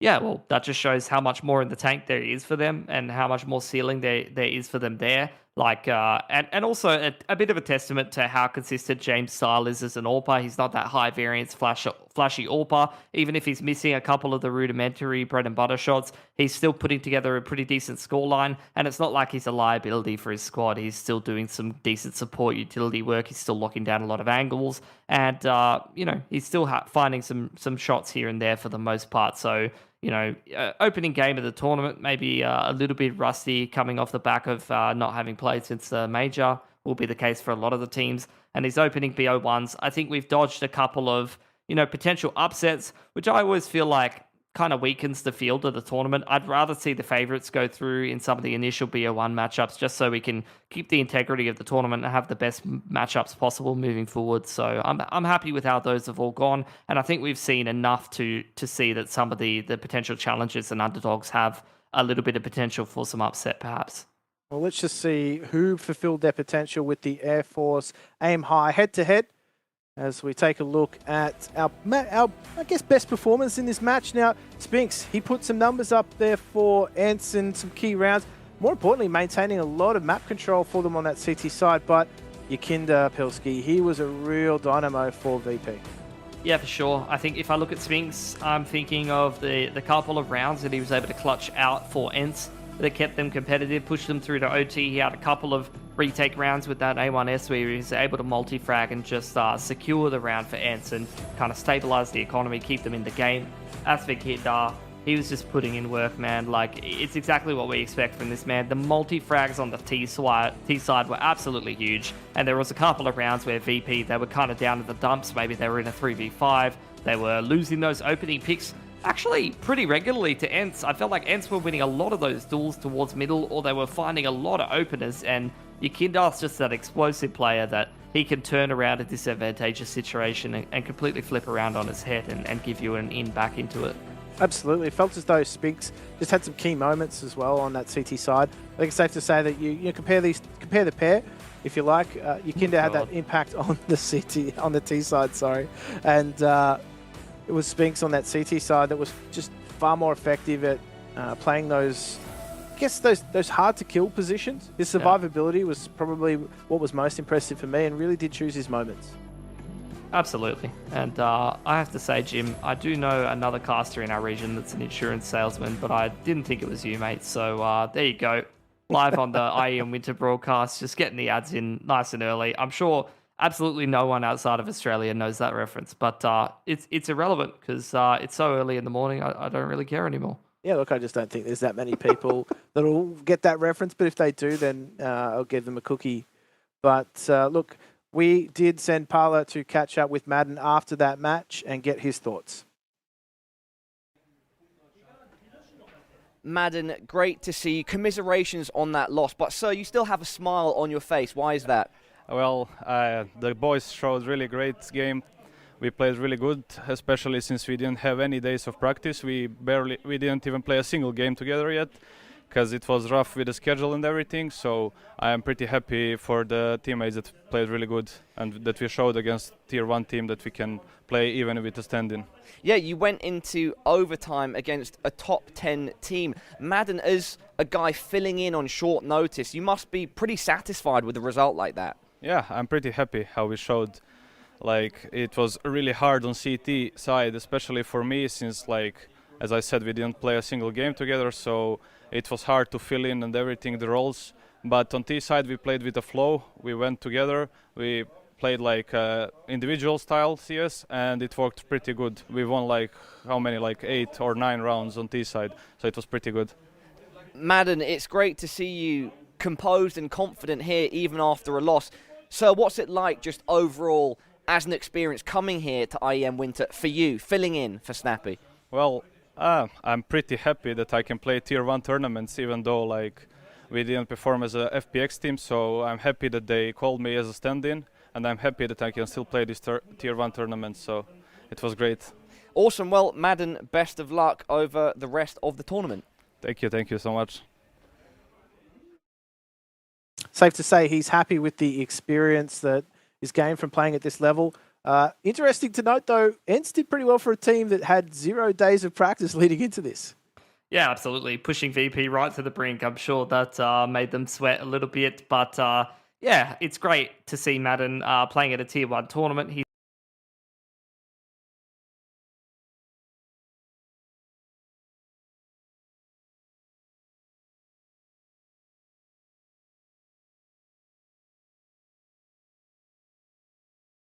circumstances. So hope that ENCE is able to put the pieces together as they head into their lower bracket BO3. But as for VP, exactly where we expected them to be heading into that upper bracket game. He really did have that smile of, happy to be here. But Yep. Look, we're definitely happy to be here. We'll be happy to be here after the break. Guys, don't go anywhere. We have Heroic versus GODSENT coming up. We'll catch you then. Choose nades, choose a smoke, choose a flashbang. Choose team badges to support your favourite CSGO team. Choose an ESEA Premium membership. Choose routes you know bring in wins. Choose pro video tips. Choose the fan club wars. Choose behind the scenes content. Choose good grades. Choose guns you know you can shoot right. Choose bingo. Choose the equipment you know is going to get your team the win thanks to heat maps. Choose the CSGO Hub Premium, the complete package to help you and your squad achieve all your CSGO goals.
for Group B, and they are going to be looking to take it to one another. Of course, Heroic have been on a very good streak lately, a very solid team all across the board. GODSENT, however, probably one of the lower-ranked teams here at IEM Winter, but we've seen what they can do over at the EPL Conference, so they're definitely warmed up and looking to maybe cause an upset in this best-of-1, Pilski.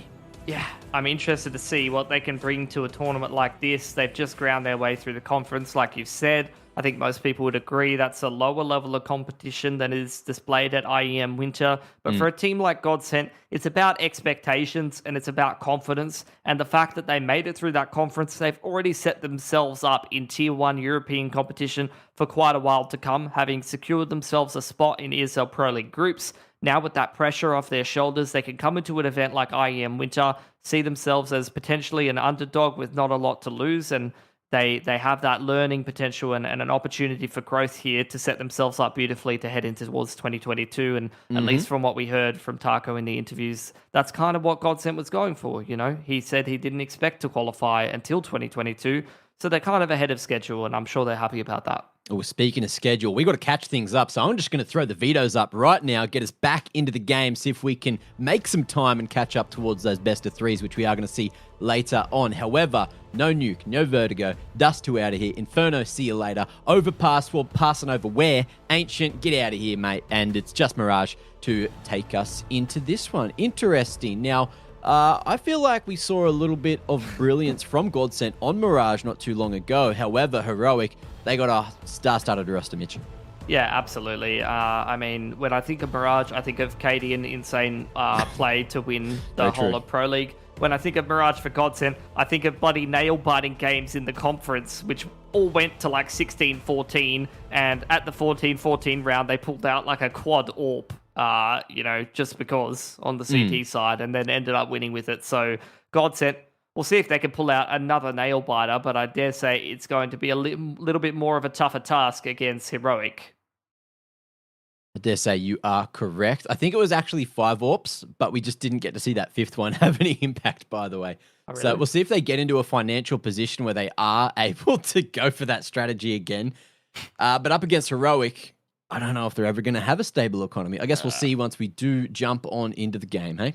Yeah, absolutely. But that just kind of, for anyone that's not too familiar with GODSENT, that is the kind of quirky team that GODSENT is. They have a lot of tricks up their sleeve. They are the kind of team that is going to be doing triple and quad boosts on Overpass pretty regularly. They have all these tricky little setups that you don't often see other teams employ. They have all these tools to be able to try to pull themselves out extra rounds and get away with potential strategies that the other team isn't ready for. You always have those teams that they just do the bread and butter CS every single round. GODSENT is not one of them. They do have that bread and butter CS in their arsenal, but they also have a lot of really exciting and interesting players up their sleeve. Yep, and they do have that Brazilian aggression, which you love to see as well. We'll see if it's going to work out or even get thrown in the mix, because they're going to be coming into this with a game plan. And Heroic, of course, going to be the raid bosses here to start GODSENT's, expedition here at IEM Winter. Both teams looking to bring their A game and looking to continue on in the upper bracket, but one team has to lose. So we'll see where we end up at the end of it. Jumping on into the pistol, Mitch, what do you see here? Yeah, 2 sets of util for GODSENT, heading towards the A side of the map. And with the triple in towards Palace, all of the players with armor. I think we've seen this strat before.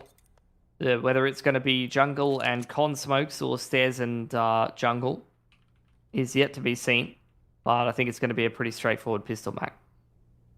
Ooh, CT and jungle. That's a bit different. I think we've seen this one before from them. A couple of flashes across, but it's not going to create too much space. Well-positioned CTs. Both going to fall, and that's an opportunity for GODSENT to get this bomb planted, but Heroic looking to retake with the man disadvantage. Yeah, it's 2 entries. The flashes ready for the CT push here. See if Taco's going to send the boys in.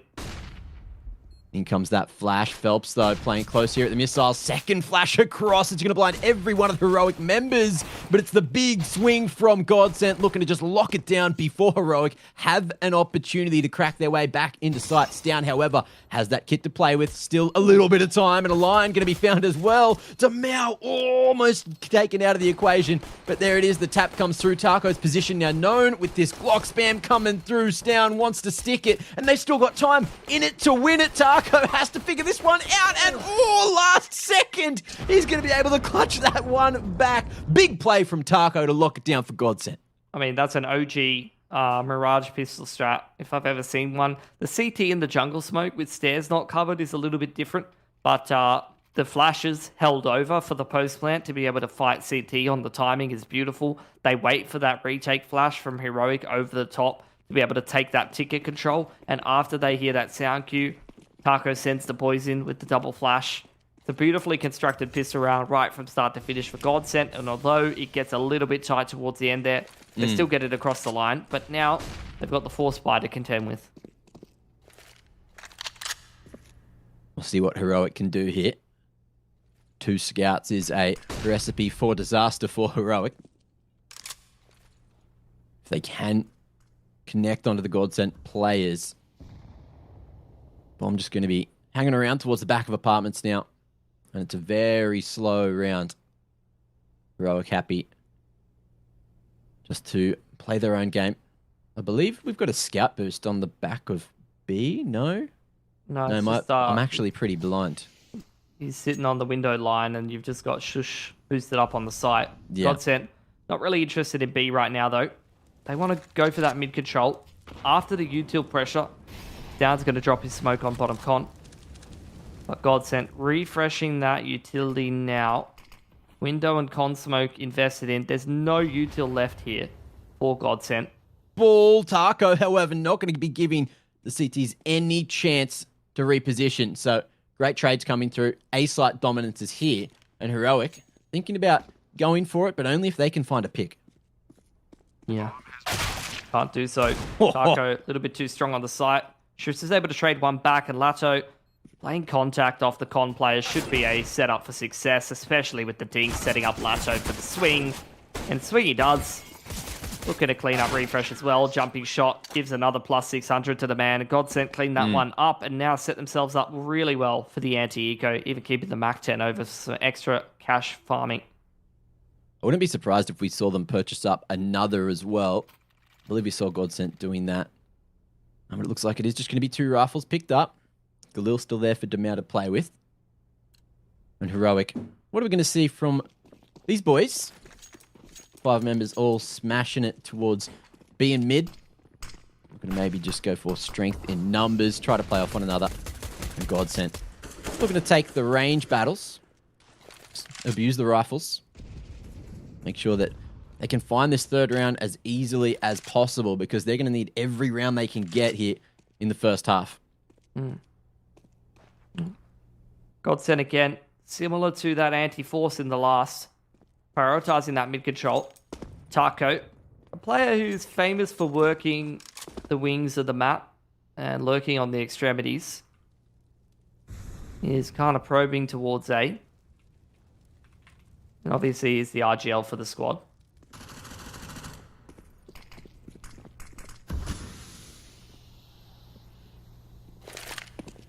Well, up con they come. And GODSENT finding the path of least resistance straight into A. Phelps gets a bit of information here. Just wants to try to bait any of the CTs into overextending. Bink for Bink, and Phelps now not wanting to give over that rifle, so just falling back to the rest of the players over towards Con, allowing them to take contact.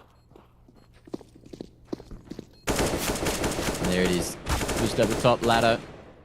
Just tapping away. Hoping for as many little eco frags as possible. Demau chimes in. And Cadian, well, he's going to give him a little scare if he can make his way past Taco, which he can't. And there it is. 5 alive at the end. GODSENT couldn't be happier. But we'll see if they go for the bonus or if they decide to upgrade the 2 lackluster weapons. Could send that Mac 10 in on the entry, depending on what kind of strat they want to be going for heading into this first gun round. Fly through from Heroic is looking pretty healthy, though.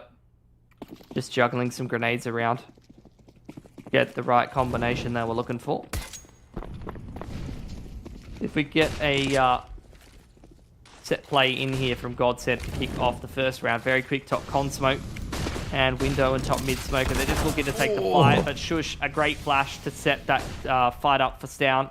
to contest connector. Gives the man advantage. In the meanwhile, GODSENT all the way out the B site. Smashing their way straight onto B. Great defensive smoke from Testis as Cadian not going to be able to hold from short. Testis falling as well. Phelps doing a huge job to crack open this B site and turn the tide back into GODSENT's favor. But for how long? Barton, he's got that Mac 10 to play with.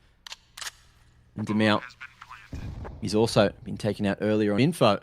But who's going to be pushing for it? Lato. First point of him, holding the line, expecting the second swing through. Shush comes in better. It's a 1-for-3 trade, and it's up to Tar play with over the top, but they don't clear Van, and Shush, he's gone down. Refresh has to commit to the defuse. Tarko with a huge 1v2 to keep it clean for GODSENT. Wins the pistol for him in the 1v2. Wins the first gun round for them in the 1v2. Calling the strats and closing the rounds out as well. Beautiful work from the RGL of GODSENT. And that's going to reset the CT economy yet again. Put them on the half buy. Praising Tarko for closing out the round, but got to give just as much praise to Phelps opening up the round like that. Some very sharp shooting on the AK, but exactly what we expect from this man, isn't it? Definitely is. We'll see if he's going to be able to keep up that form as the game gets deeper. Tessus spotting this push out towards B. Head taken off a Barton, but how's he going to be able to deal with Tarko just fully wrapping the 360 around sight? Short push comes through, but they hadn't spotted Refresh. Phelps, though, up short, will be able to lock things down. And the Deagle round, not quite going as Heroic would have liked. But there's still an opportunity for them to do some financial damage.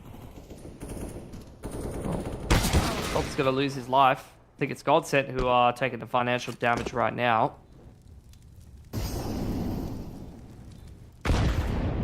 Heroic seeming like they want to just set up for some exits and do any more economic damage they can find. They're just failing to jump on the cinder blocks though. At least until then, Cadian's going to pick up the AK.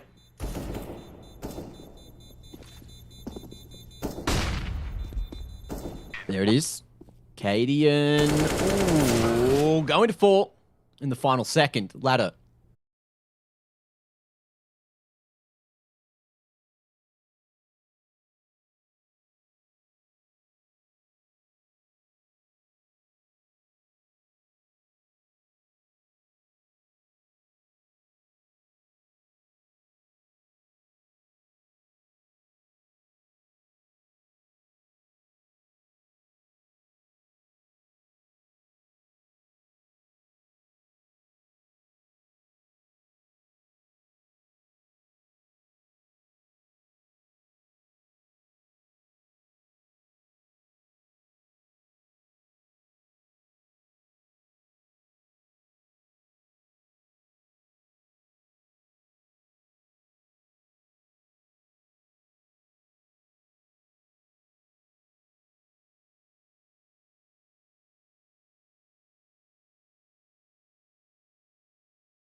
or there in albeit quite tight games. And sometimes he ends up with some pretty heavy hitters in towards that lower bracket. So that's going to be a bit of a nail-biting best of three. And one of those teams going to be kind of bitterly disappointed because they probably both had some decent potential to make like top 4 runs in this tournament. But GODSENT, it's everything you wanted to see here, Mac. We followed their journey straight through from the ESL conference. We casted them there, where they got some big dubs on the board.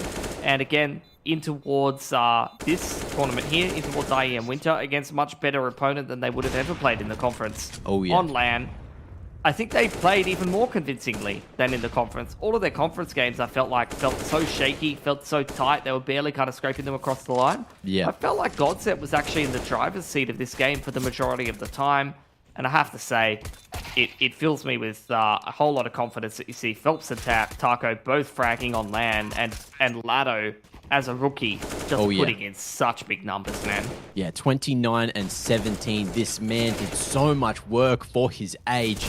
Coming in so inexperienced, just around a couple of the big dogs, Taco and Phelps, leading the charge, telling him what to do, teaching him all the tricks of the trade, and look where he is. Just turning heads, taking names, and doing so much work here at IEM Winter. And look, you have to feel bad for Heroic. He had Stown almost up there on the 30 bomb. He was 27 to 21. I think I'll have a quick look here. He won 8 of 10 opening duels. He only died twice. I believe that was over the first and the second half. I think he had 6 in the first half, which means he wasn't doing as much work there in the second. But either way, that being said, you had GODSENT, who were a man down, winning a whole lot of those rounds, coming out on top in the first half. That is the long slog. Absolutely. I would agree with that. I think Stown definitely slowed down in the second half. He had an outstanding first half. Look, I would feel bad for him, and I do feel bad for him going into that lower bracket, but then I look at Brokey, who dropped 39 and still lost, and now he's staring down the lower bracket game. Like, we had a couple of lads who got hard done by today, unfortunately, in the BO1s, that's for sure. Well, you got to feel bad for a couple of the boys. Pour a monster out for them. Either way, we do have the Air Force Aim High head-to-head to have a quick look at. And the two players that we're going to be looking at, neck and neck, is Latzo and Stown, both the carries for both teams here in this matchup on Mirage. Now, look at the differences. Latzo tapping heads that about 10% more or so, getting a few more kills on the board overall, but Stown, a lot of that damage he was doing was definitely early on that CT side, Mitch. Yeah, for sure. I think, both some younger players as well, some very, very talented riflers for either side. Stown, obviously, for his age, has a pretty ridiculous amount of experience that already has some tournament victories under his belt, whereas Lato, he's still a new rookie to the scene, but it's clear that he is not too intimidated by this Tier 1 competition about coming into a tournament like IEM Winter, and even on LAN, he's still putting in the numbers and he's still performing. In fact, I think he had a better map that game against Heroic than we saw most of the time in the conference. It's not like he was poor in the conference or anything, but I don't think he put a 30 bomb together or anything like that. Maybe he did. I can't remember off the top of my head, but I do know that he performed when it mattered, and maybe it all comes down to LAN, having that ability just to have the super, super quick reaction times, being able to hold lines, especially on that CT side. That's always a difference maker. That Pika's advantage doesn't quite exist when you are playing on LAN servers. Yeah, a little bit less. It's a little bit of a different dynamic to understand. Yeah. I think Phelps was a lot better actually on the LAN server than he has been online recently. I think some big clutches in from Taco, and the calling was pretty solid across the board for GODSENT. They had quite a competitive first half. I have to say it was quite a tight game, and GODSENT had the dream start to both of the halves. So to see it get really, really tight like that in a BO1, it does make you question it a little bit, but I think for the most part, GODSENT were front running most of that game. They looked convincing. It wasn't a gimmicky win or anything like that, where they were scissors paper rocking Heroic or winning a ton of clutches or kind of getting away with murder or anything like that. I felt like, for the most part, a pretty deserved win for GODSENT, and I'm happy to see them moving on to the upper bracket, and maybe even in a crazy set of scenarios, they could even get that win in the BO3 over Big, because that will be their next opponent. Yes, that will be a crazy damn match. As we do have a quick recap of the bracket, we're looking at Group B. All the best of ones here are done and dusted, and take us forward to Yep, best of 3 territory. This is where the action starts. This is where upsets are much less likely. But that being said, the upsets have already happened. So look who's down in this lower bracket. Fnatic and ENCE, I feel like those 2 results were more expected than the next game you see there. FaZe up against Heroic. We already spoke about that. And in the upper bracket, Gambit and VP, that's going to be a banger matchup. But GODSENT, if they play like they just did over a series, Big, they could be in trouble. But that being said, Big, I remember they were sort of the online team, last year in that era. They sort of came out of the gates and became number 1 in the world. But now we're back at LAN. They're looking to turn a few heads. Yeah, it's an interesting one. I think Citizen putting up big numbers in the series against FaZe as well as Tabson. These are the kind of win conditions that you'd want to be seeing for them. Keto did a pretty solid accounting for himself as well. So a lot of the impact players for Big doing quite well for them. To be able to take FaZe's scalp early on and then see that they've got GODSENT coming up after that. I mean, obviously, after seeing GODSENT taking out Heroic, you can't underestimate them. But in terms of looking at the whole field at IEM Winter, I'm probably going to take a best of 3 against GODSENT than maybe going up against a Gambit or something like that in that upper bracket. Okay, well, I guess we'll see what happens once we get there, but it is going to be the best of 3 starting just around the corner. I'm going to be taking an extended break, so I'll probably be joining you guys in Twitch chat. Either way, best of 3 starting just after this break. Choose nades, choose a smoke, choose a flashbang. Choose team badges to support your favourite CSGO team. Choose an ESEA Premium membership. Choose routes you know bring in wins. Choose pro video tips. Choose the fan club wars. Choose behind the scenes content. Choose good grades. Choose guns you know you can shoot right. Choose bingo. Choose the equipment you know is going to get your team the win thanks to heat maps. Choose the CSGO Hub Premium, the complete package to help you and your squad achieve all your CSGO goals.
Already, it's day 1. We've seen some upsets. We've had some teams surprisingly sent into the lower bracket. And that's where we're going to continue the action here on the secondary stream. We've got the, I guess most interesting matchup of the day in Astralis versus MOUZ. Now, Pilski Cast is going to be joining me. Now, Pilski, we did not expect to be covering either of these teams in the lower bracket, but that's the nature of the draw.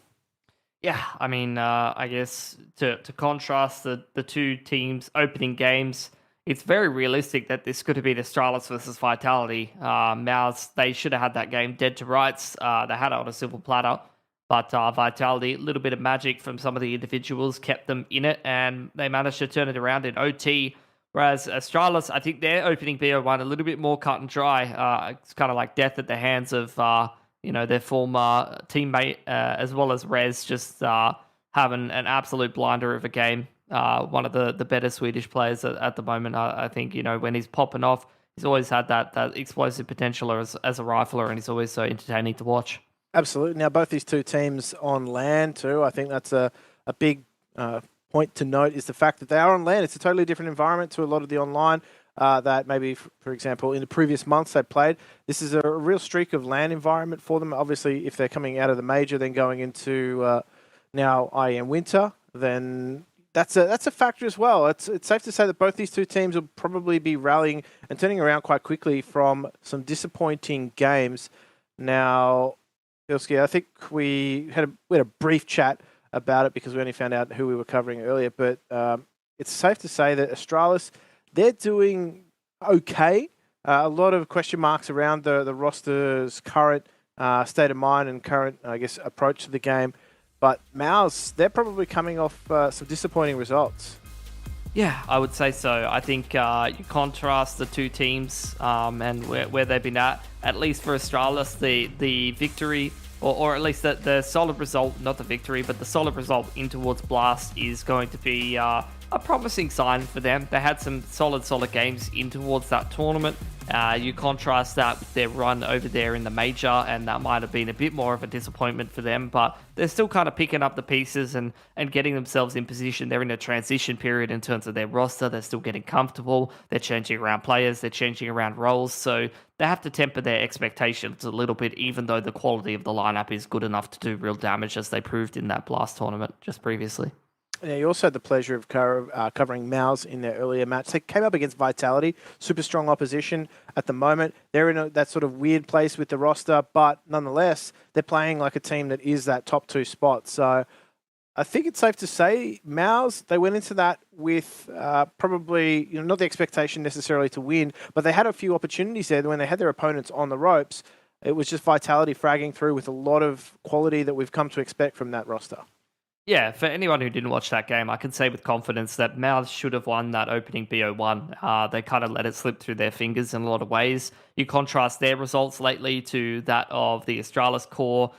They don't really have anything too exciting to speak of. I mean, they didn't do so crash hot in the major either. In fact, a similar kind of result to what you saw out of Astralis, but then they don't have another promising tournament before that to look at. You look at the DreamHack Open November they played out. They got dismantled by a Mad Lions roster that didn't make it through the conference, even though they look like one of the favorites and is a promising team in Europe, although quite inconsistent. So you compare that to Astralis just coming off that good result at Blast, and I think both of these two teams are on a bit of a different trajectory at the moment.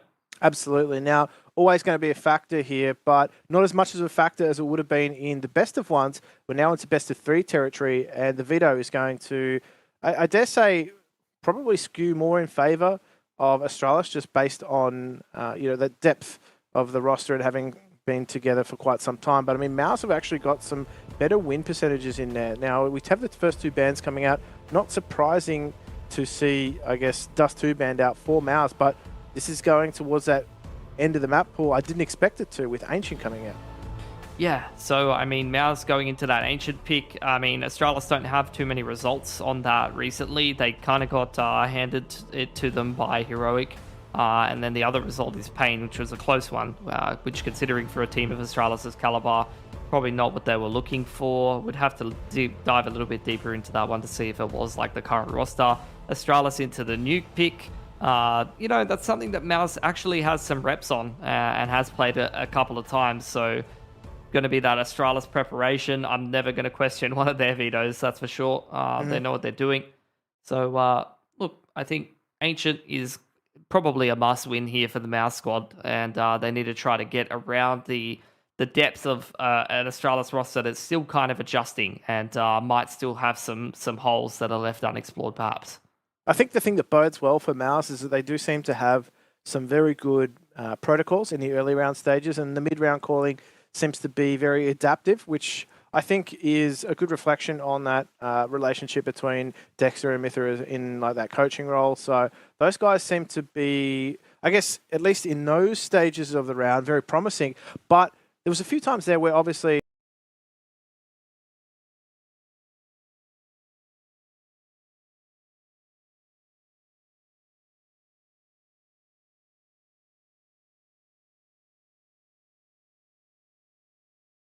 shown some promise. He's definitely fallen short sometimes, but one thing's for sure, he's going to get some more LAN experience under his belt in this BO3 here in IEM Winter.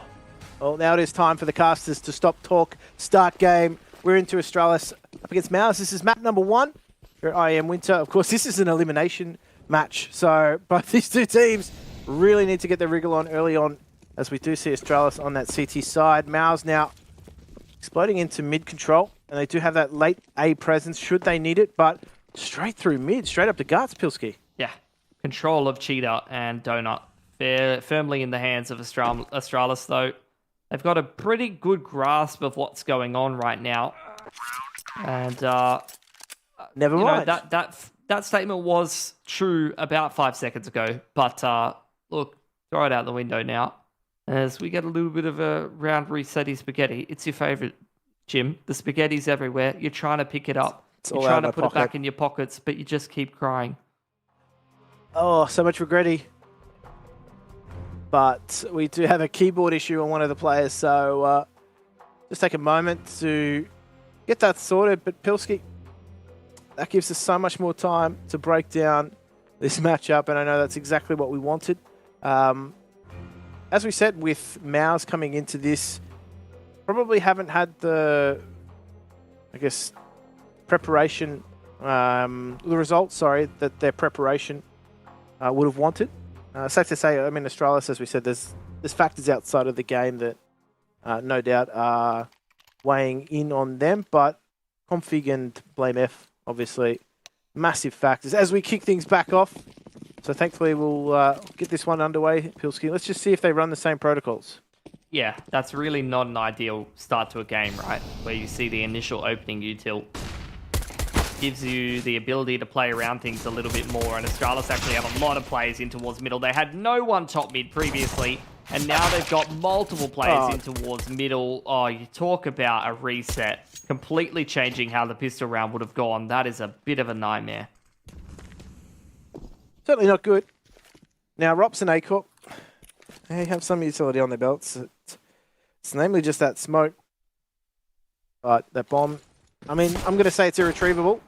Unless Acor has something to say about it. Astralis need to back off. Blave's just going to use that smoke disadvantage. Does have a line of sight. But Rops is just dodging bullets like he's in the Matrix. Not too sure where they're being harassed from.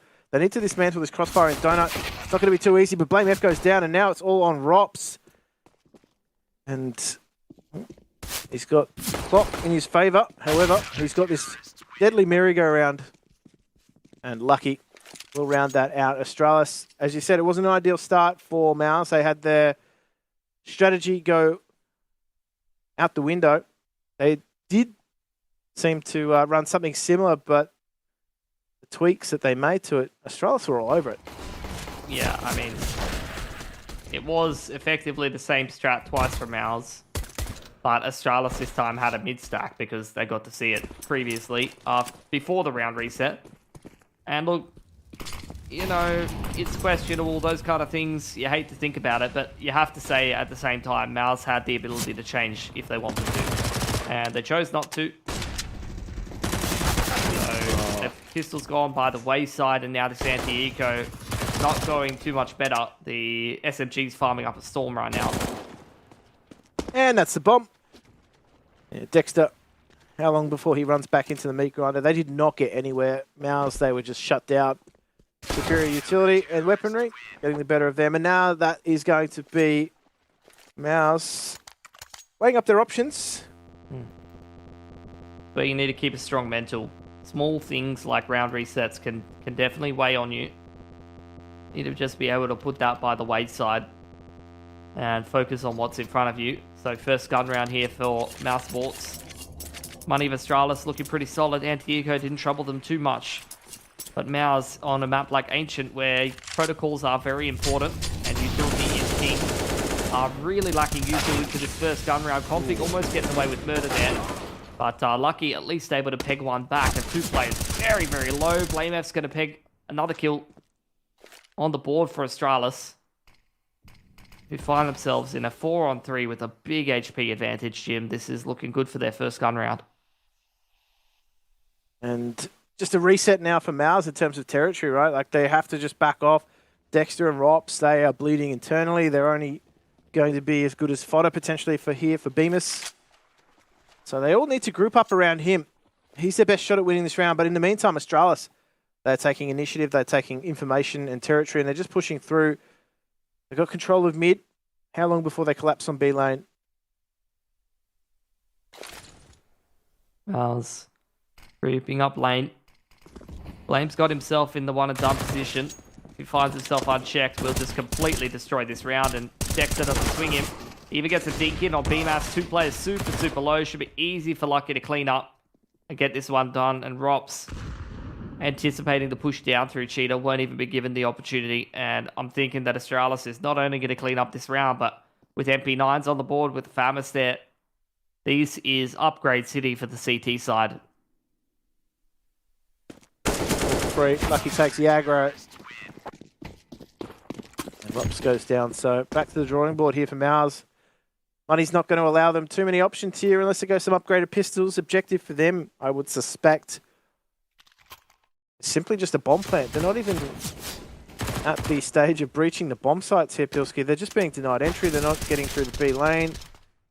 Contests being won and controlled in mid by Astralis. It's just not looking good for them early, MOUZ. No. Deep being invested in now for MOUZ. They need to start chipping away at this CT economy. Give themselves some comeback potential into this half, because this game has definitely not started too well for them. Boost up for Frozen, trying to peek over the smoke towards that Cheetah aggression, where BlameF has been poking around time and time again.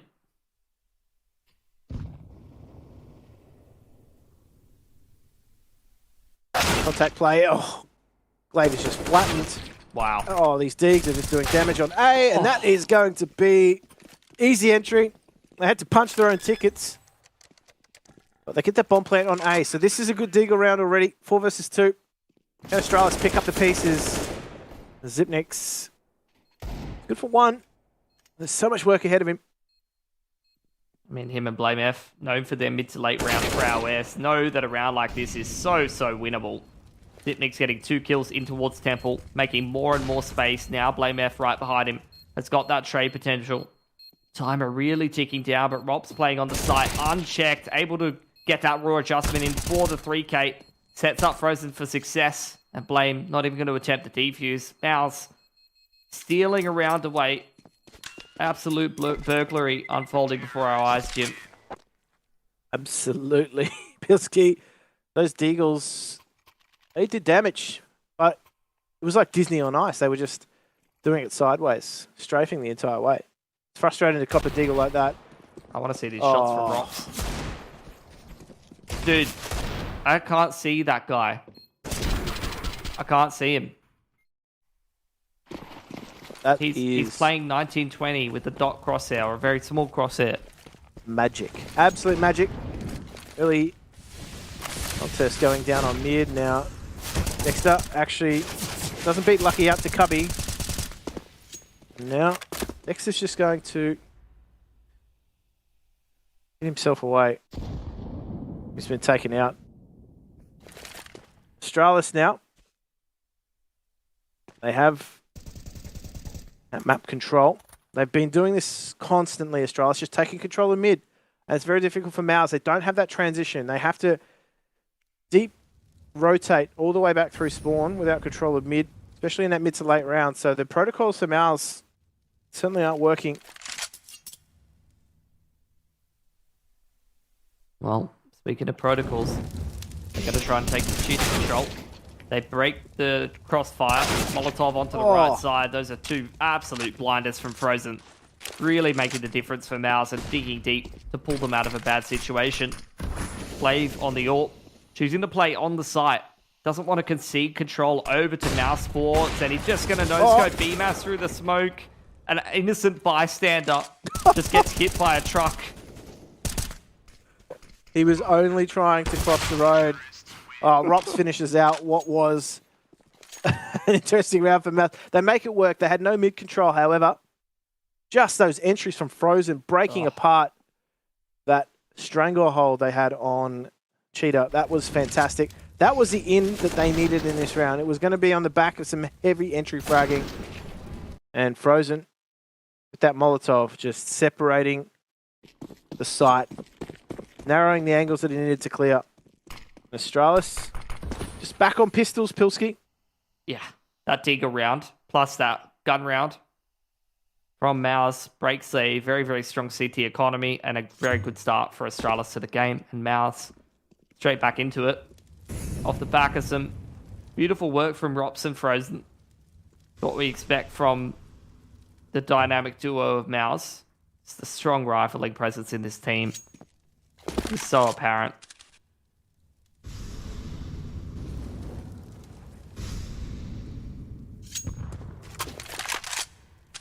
Light him up. He's completely blinded. Config eventually takes that. However, they do now have some weapons, Astralis. That's a dangerous prospect. Now, BlameF may be able to retrieve those for his teammates. Oh, those USPs are just doing damage. They've had their bell rung through the smoke. Config now has the AK in hand, so that smoke just allows them control here. Another smoke. Astralis just setting up around the bomb. Blame going to rotate over with that AWP. He has a Molotov as well to potentially keep the T's back, but he's more concerned about the push down the B ramp, and that is a real concern, considering Rops is heading in that direction. Flash through from Frozen. Tried to set up Dexter for success, but unfortunately ends up losing him. And MOUZ conceding a round. They're going to take a save. A full eco. 5 USPs, 1 from Astralis. This has been such a wonky game, man. Eco's going back and forth. Both these two teams, they're not really finding their rhythm. Just those disruptive plays coming out on both sides really have got MOUZ on the back foot initially, but I mean, even then, you get that round coming out from Astralis, right?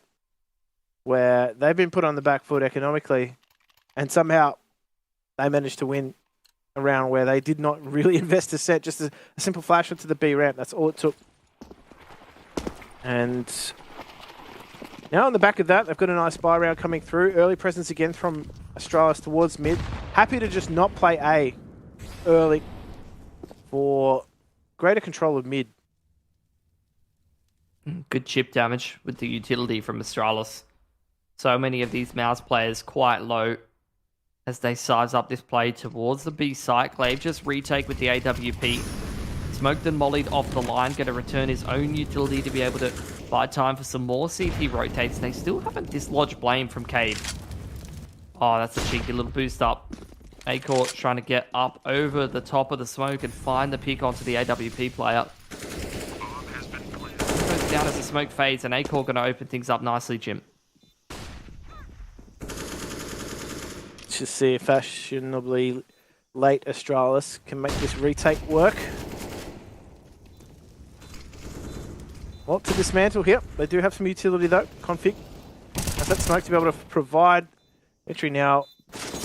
Lots of Frozen Rops just having to make this work. Oh, that is disastrous here for MOUZ. That smoke is coming through, and that is not going to be enough to delay the retake. Astralis, they make it work. That was messy. MOUZ just suffering at the hands of the utility in that retake situation. Yeah, a bunch of lower players. They never clean out Cave properly. BlameF allowed to sit behind the box for the whole round. And him finding that pick kind of causes chaos in the ranks for MOUZ as that retake comes in. Astralis, they pick up their 5th. They're building some money on the back of this. MOUZ onto another half bite, looking to chip that economy down before it's going to get a chance to build up. You do not want to go up against a strong CT side economy on Ancient. Very quick smokes towards A. I've actually pulled the rotates off of mid here, Jim. And MOUZ, they're going to be able to step into that space that's created by those smokes, but Flame aggressive through Cheetah. Config still in Donut. It's the dynamic duo from Complexity looking to clean up this round together. It's just a left-right good night. That's all it is. This is the power of bromance, weaponized in full.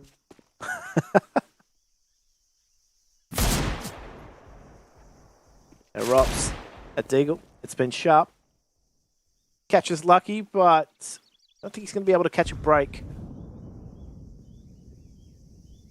Can he go on to do some damage to the CT side economy? That is my question. Certainly a lot of respect being given to him. 2 more kills. 2 more kills and we're happy.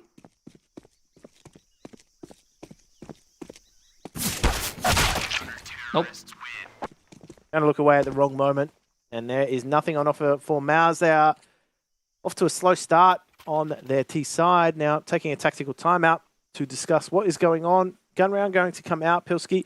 They are just being beaten out of mid. They're not really having a chance to contest it. Astralis far stronger in that department, and that really seems to hamper what MOUZ are going to do. I think if I ever was going to run a double AWP, it would be with a strong CT side economy on Ancients. And especially knowing that Lucky, someone who had the primary overall before, could have just picked one up. And Astralis opt not to do it, so don't think they are rating the double AWP, at least for the time being. Relying on the singular for now. MOUZ, attack timeout, they had a chat. It's been a very weird, shaky game to kick things off. But MOUZ have got a lot of work to do. They've got to win 2 or 3 gun rounds consecutively to get themselves back in this half. And again, it's a very early lean towards this B side of the map. BMAS trying to catch the player on the pillar here, spamming through the wood wall. Astralis pushed into Cave. All of the players, Cave and Cheetah side right now. It's a Neolithic era. All of Astralis dwelling in caves. Are those the meteors landing in? Oh, that's an impact on a core. But what can be done here from a MOUZ perspective? I mean, Astralis still maintain 3 on his B bomb site. It's looking quite difficult for them. Blamef is going to make that push. He's got Zipnix in his pocket. They do take the bomb, so that is the information they needed. They take an additional frag and Frozen, and that is going to be another round seemingly slipping out of the grip of MOUZ. I mean, this is their map pick, but it felt like it's been controlled from Astralis every single one of these gun rounds, start to finish.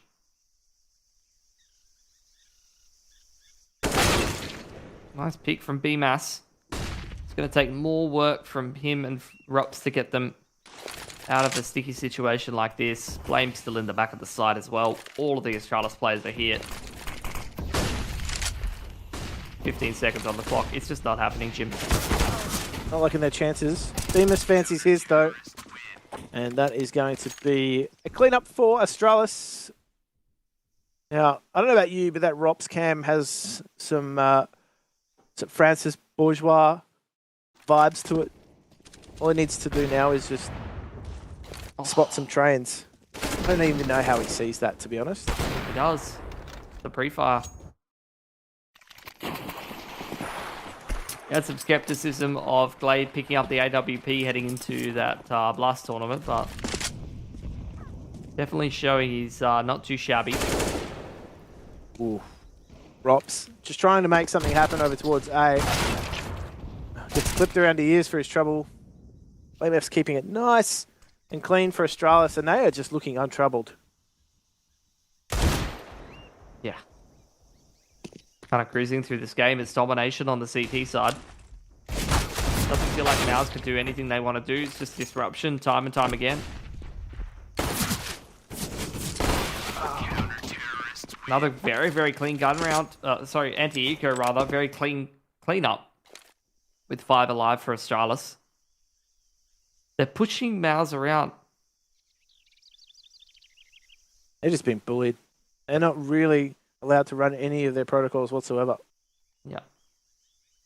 This is where you could fall into the trap of, you know, playing super reactive, focusing on what Astralis is doing. Now it's going to go for this quick mid control. And they have found the opener, but Lucky trades it back. He's been so solid towards this top middle position. Finding multiple openers and the trade in that round.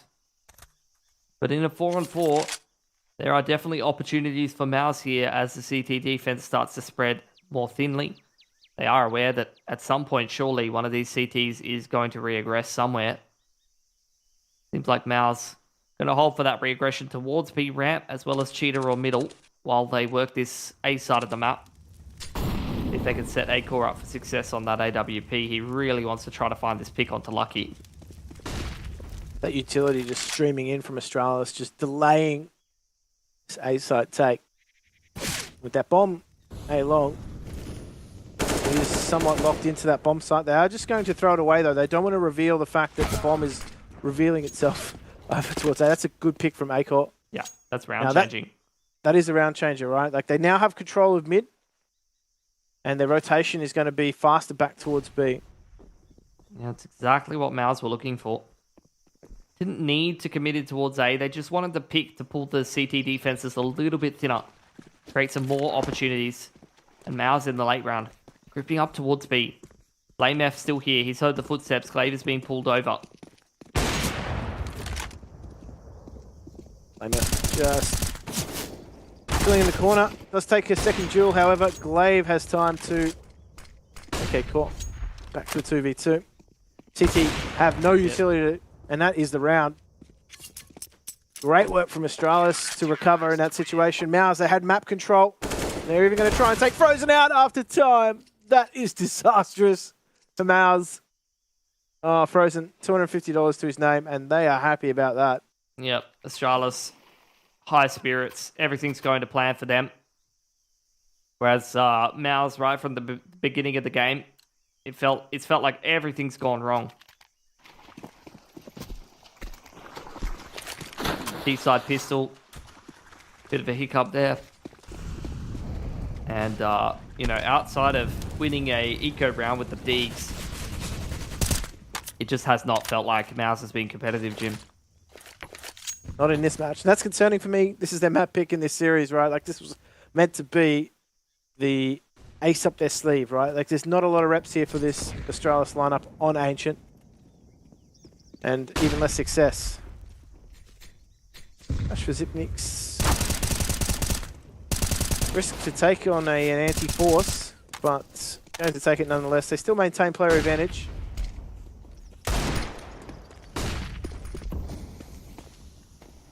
Nicolou picked up. Thrown over the Dexter. Not sure how much help it's going to be doing for him. The riflers of Astralis have been super on point with A1Ss. Probably closing out most of these duels.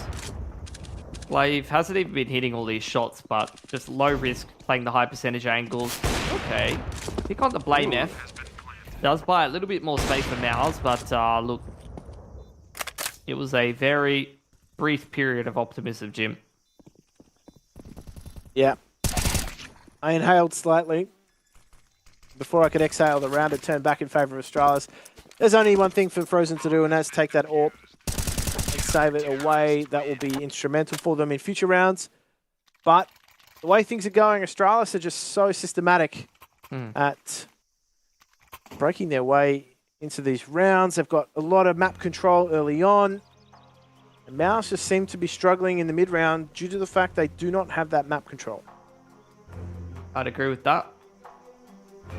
We've now been casting for long enough as well, Jim, that the sun has come up, and I'm starting to see people who have their lives together jogging around my suburb.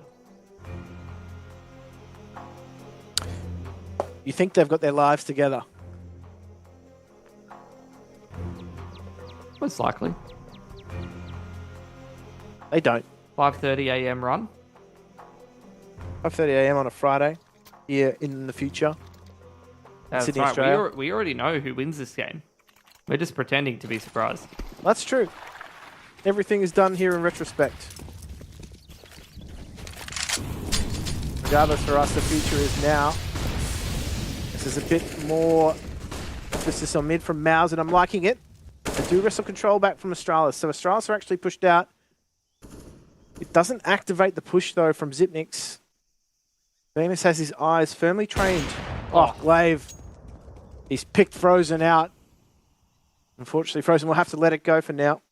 No, don't do it. Or else I'll come and get ya. That was meant to be an Elsa joke. Anyway. I mean, it's just another round where it doesn't start well for MOUZ. They're going to try to take some cheater control. They've kind of been given that. I mean, everything that MOUZ... I feel like everything that MOUZ gets is given to them. But there's a cost. This pick could be big for Acor, though. Take Zipnix out of the equation. Well, that's the same flash that got him in a bit of trouble earlier. It's so well orchestrated, too. And there's nothing Acor can do. He can't provide cover. The flash has him booked. And that double stack in Cave. Glaive, again. He's having such great success through those smokes. Making Cave his own. Oh, dear me. He's just put Acor on his back with the one-tap dirt nap. And Astralis have piled on the hurt in this first half. Babe putting on a clinic right now. Absolutely love to see it. Every member of Astralis just firing up. Just looks effortless for them. And that's when they look at their best. Controlling the game from A to Z. All of the boys fragging across the board. Other team just doesn't even get to play their game. It feels hopeless. And it might be hopeless for MOUZ, to be honest. They're going to try to change things up, though. Haven't seen too much action towards this A side of the map. And in fact, that's where they found success on the Deegs, Jim. That they have. They want as much success as they can possibly muster at the end of this half now, as going to telegraph this A site hit. BlameF is just biding his time. And they're not going to check that side of the site. Oh, Frozen does, but it's a bit too late. And now all attention, all eyes firmly trained on BlameF as the rest of Astralis chime in. Oh, they're even going to run through the smoke. Acor missing that. 12-2. The vital signs are not there for MOUZ. Yeah, they're flatlining right now, Jim. And I'm not sure even a third round on this T side is going to be enough to restore them back to the world of the living. They're kind of dead in the water right now. Mm-hmm.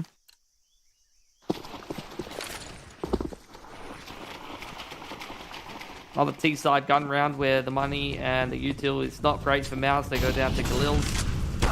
Glaive is again going to find an opener. I feel like Astralis have had almost every opening pick. And aggression in through cheater side as well. Is finding success. Acor can't adjust in time. Configs traded though. And it's back to a favourable situation for Astralis. They're just so aggressive, and MOUZ are just being bullied. They can't even get into B lane. They have no control of this map. Glaive and BlameF. They're going to clear out Dexter, and it's all on the shoulders of Rops. He's been good, but he's going to need to channel all of the energy he's currently putting into his camera. He does find one though, so this is doable for Rops. He's been the shining light for MOUZ in this half. And the rounds to write home about have been few and far between. And that secondary smoke is just going to spur him into action. He's got plenty of time to play with, and he needs to find a way behind this Astralis duo.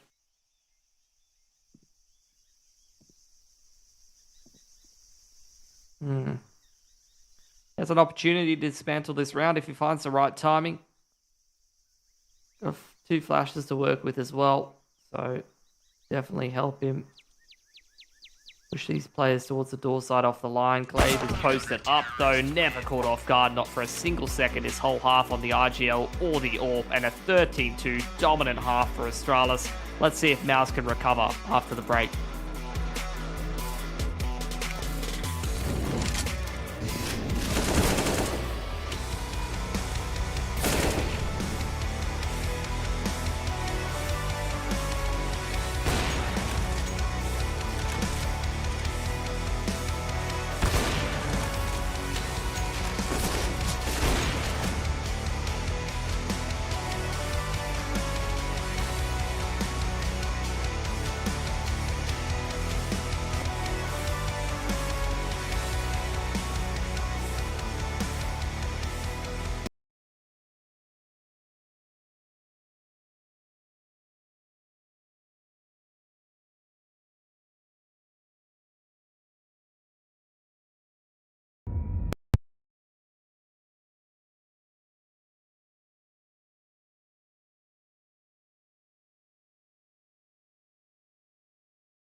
That's this map pick on Ancient, and the first half did not go to plan, Pilski. I am left dumbfounded as to, I don't know what went wrong there for MOUZ. They were just systematically pulled apart. Mate, it's just, school is in session right now. Blade's teaching all the boys on MOUZ a lesson. Frozen, though, bit of a rebel, perhaps. Putting something together to open up the round, able to peg one frag back and give MOUZ an advantage, and they're going to need every single one of those they could get. Smoke to top mid, fades out at Astralis. And a smoke off donut, where the majority of MOUZ are occupying right now. To give some space. But not like MOUZ are unaware that this territory is being contested right now. Got Dexter minding the wrap back through CT side. Well as Rops. Now, things are going to take a sharp turn of pace. Echo was able to pick up Lucky as they move through the middle of the map now. MOUZ Sports, this is looking much better for them. Utility will rain on in. Sitnix. He's going to be aware of the push. Is he going to check the corner? Doesn't matter anyway. Acor's good for it. And now, things are falling apart. They're out of bullets in the clip, and now they're out of map territory too. That's going to spread MOUZ even further. Astralis on the back of Glaive, heading straight into this bomb site. Not going to check for ops though. Yeah. I mean, he's positioned himself perfectly, hasn't he? Raced across towards that side of the box. Unseen by the T. Now blame F. Not even enough time to complete this 1-on-3. CT's probably just going to run in around in circles. BMAS thought he was going to be the one to skewer that pick, but Robs from downtown. And MOUZ, they get themselves a much-needed pistol. There's not a lot of space or room in this game to play with. It would be insane to see MOUZ put a comeback together, but even if they don't, next map is Nuke. It's not like it's a map that MOUZ are super unfamiliar with, so every round that they do pick up, it does make a difference, Jim. Helps with the confidence, it helps with the momentum. They're edging themselves back into a series that feels all but lost right now. There is a glimmer of hope though. And it's on the back of keeping some of these early rounds clean. Astralis just waiting out that early utility in mid. They're now just going to see if they can catch anybody out. Single P250 here. Not going to be enough to take that range duel. Famus is doing the bulk of the dirty work. Not even Blame F can make anything happen. Astralis are just going to fade away here.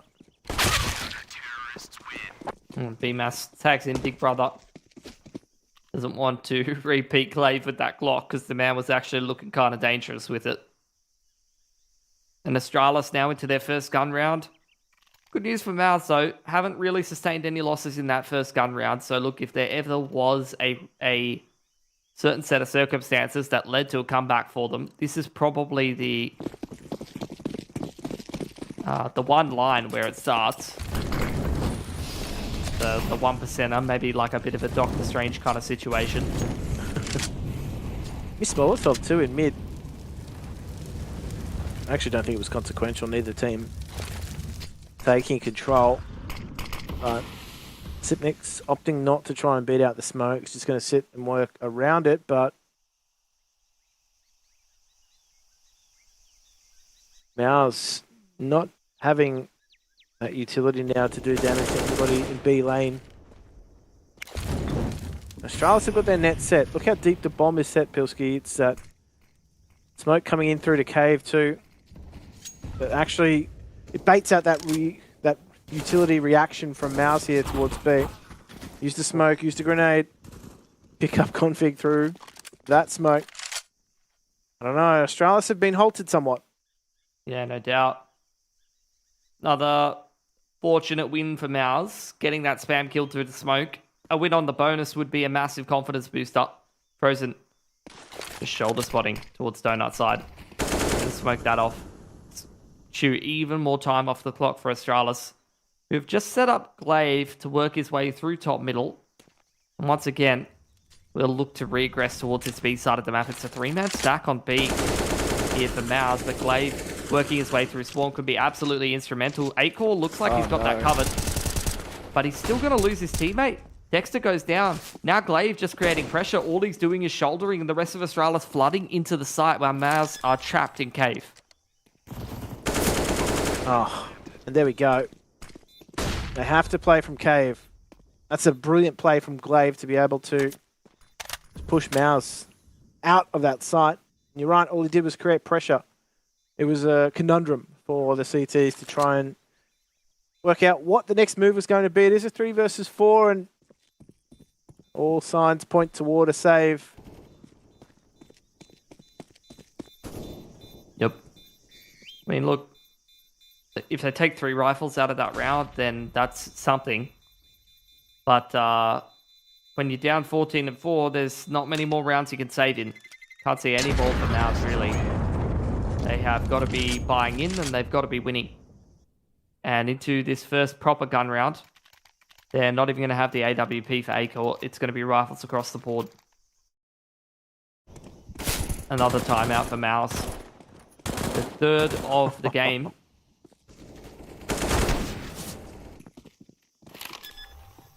To be honest, it's that round-winning play from Glaive, but how much map control did MOUZ surrender by turtling up in the bomb sites? Choosing to play 2 over toward A, 3 in the B bomb site. and that there was always going to be a glaring hole somewhere. Mitha trying to get the boys fired up. MOUZ have kind of been dead on arrival on this pick of Ancient.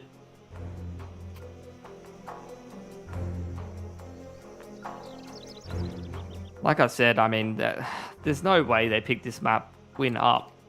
It's a foregone conclusion. This one goes the way of Astralis, but it's about building confidence and momentum heading into Nuke.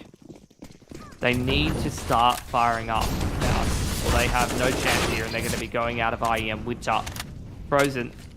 Deja vu from the pistol round opens things up beautifully and gives MOUZ a man advantage here, Jim. Precisely what the doctor ordered for MOUZ. What they need to do, though, is capitalise it. Double boost coming through. Glaive just trying to see above that smoke. Nothing on offer, though. Some chip damage from the grenade means that MOUZ are just going to back off toward B. They do have control of Cheetah. Beamer's here. And they do have that spot onto mid, so Frozen is going to try and make sure that Astralis cannot aggress up mid without being spotted. Prevent what happened in the earlier round with Glaive, just getting through. Well, we have Dexter further extending this advantage here. So, promising sign for MOUZ, but they're going to go back to the same win condition in the previous round. Try to force their way up through top mid. This time covered beautifully by MOUZ, 5 alive. That's a big gun round to be winning. And it does actually partially reset Astralis' money. 2 of the players looking pretty broke here, Jim. This could be MOUZ starting to make some inroads into the half. It's a long road to victory for MOUZ in these best of threes, but after such a massive halftime deficit, they've got to take it round by round at this stage. There's a lot of pressure on them. Backs are up against the wall. Slip up and effectively your opponent are already 2 rounds away from taking the map. There's not a lot of bites of the cherry left for them. Slower approach from Astralis now. They don't have the utility to take territory. Just going to slowly clear out all of these angles. Rops playing on his lonesome. Good for 1. Can Config get the trade? Nope. They're just going to line up for him. It's a good start from MOUZ. Difficult player to isolate, Rops. That's big. MOUZ are getting work done. At least in these couple of rounds, and that means something.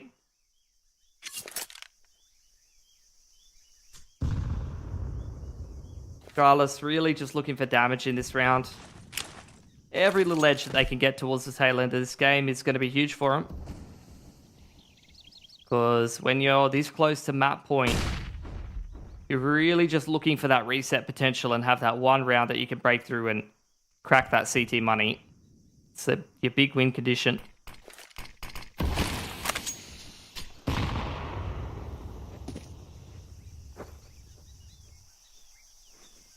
Pain train. We'll be heading through, but it's pain for Astralis. Oh, Acor using every bullet in his clip. Can't find the frag. But he's going to back off. BameF's got to make the moves. 15 seconds left. Oh, utility at the wrong time. And that is another round for MouseSports. So they start to get a wriggle on. The money's good now for Astralis to start piecing together that final push towards 16 rounds.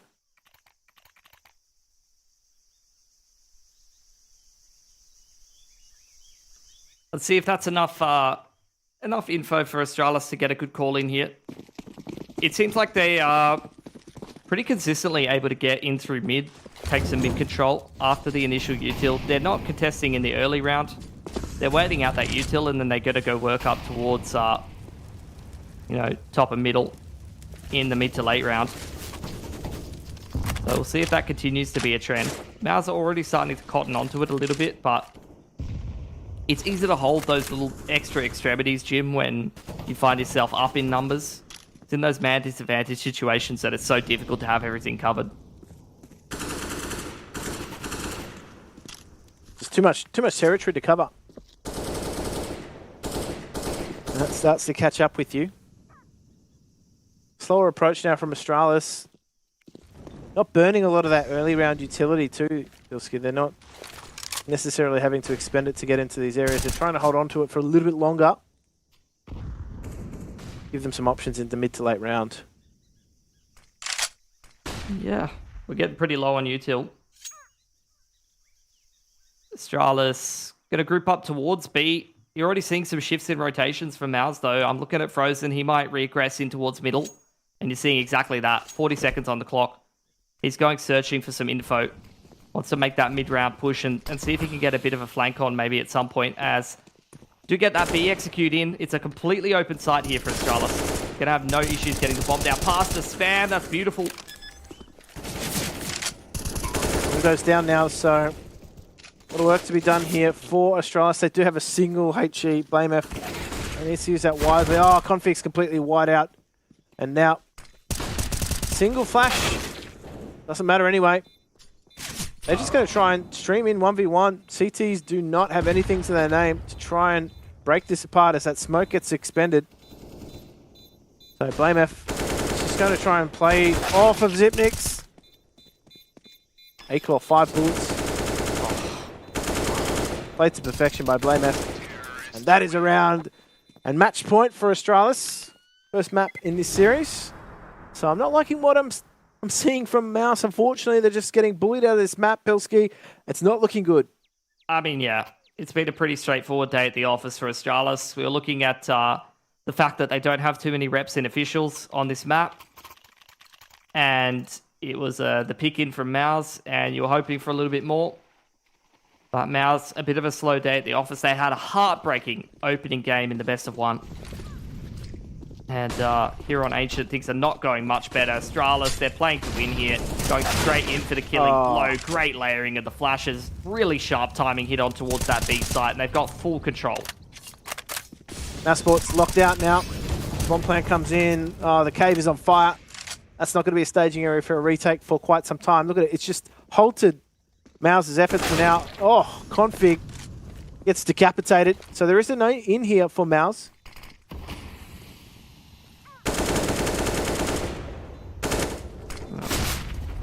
See if they can take advantage of that.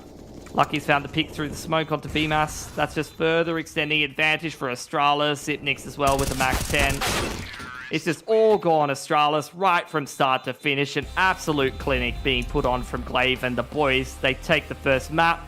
Let's see if they can close out the series and also what we thought of that initial one right after the break.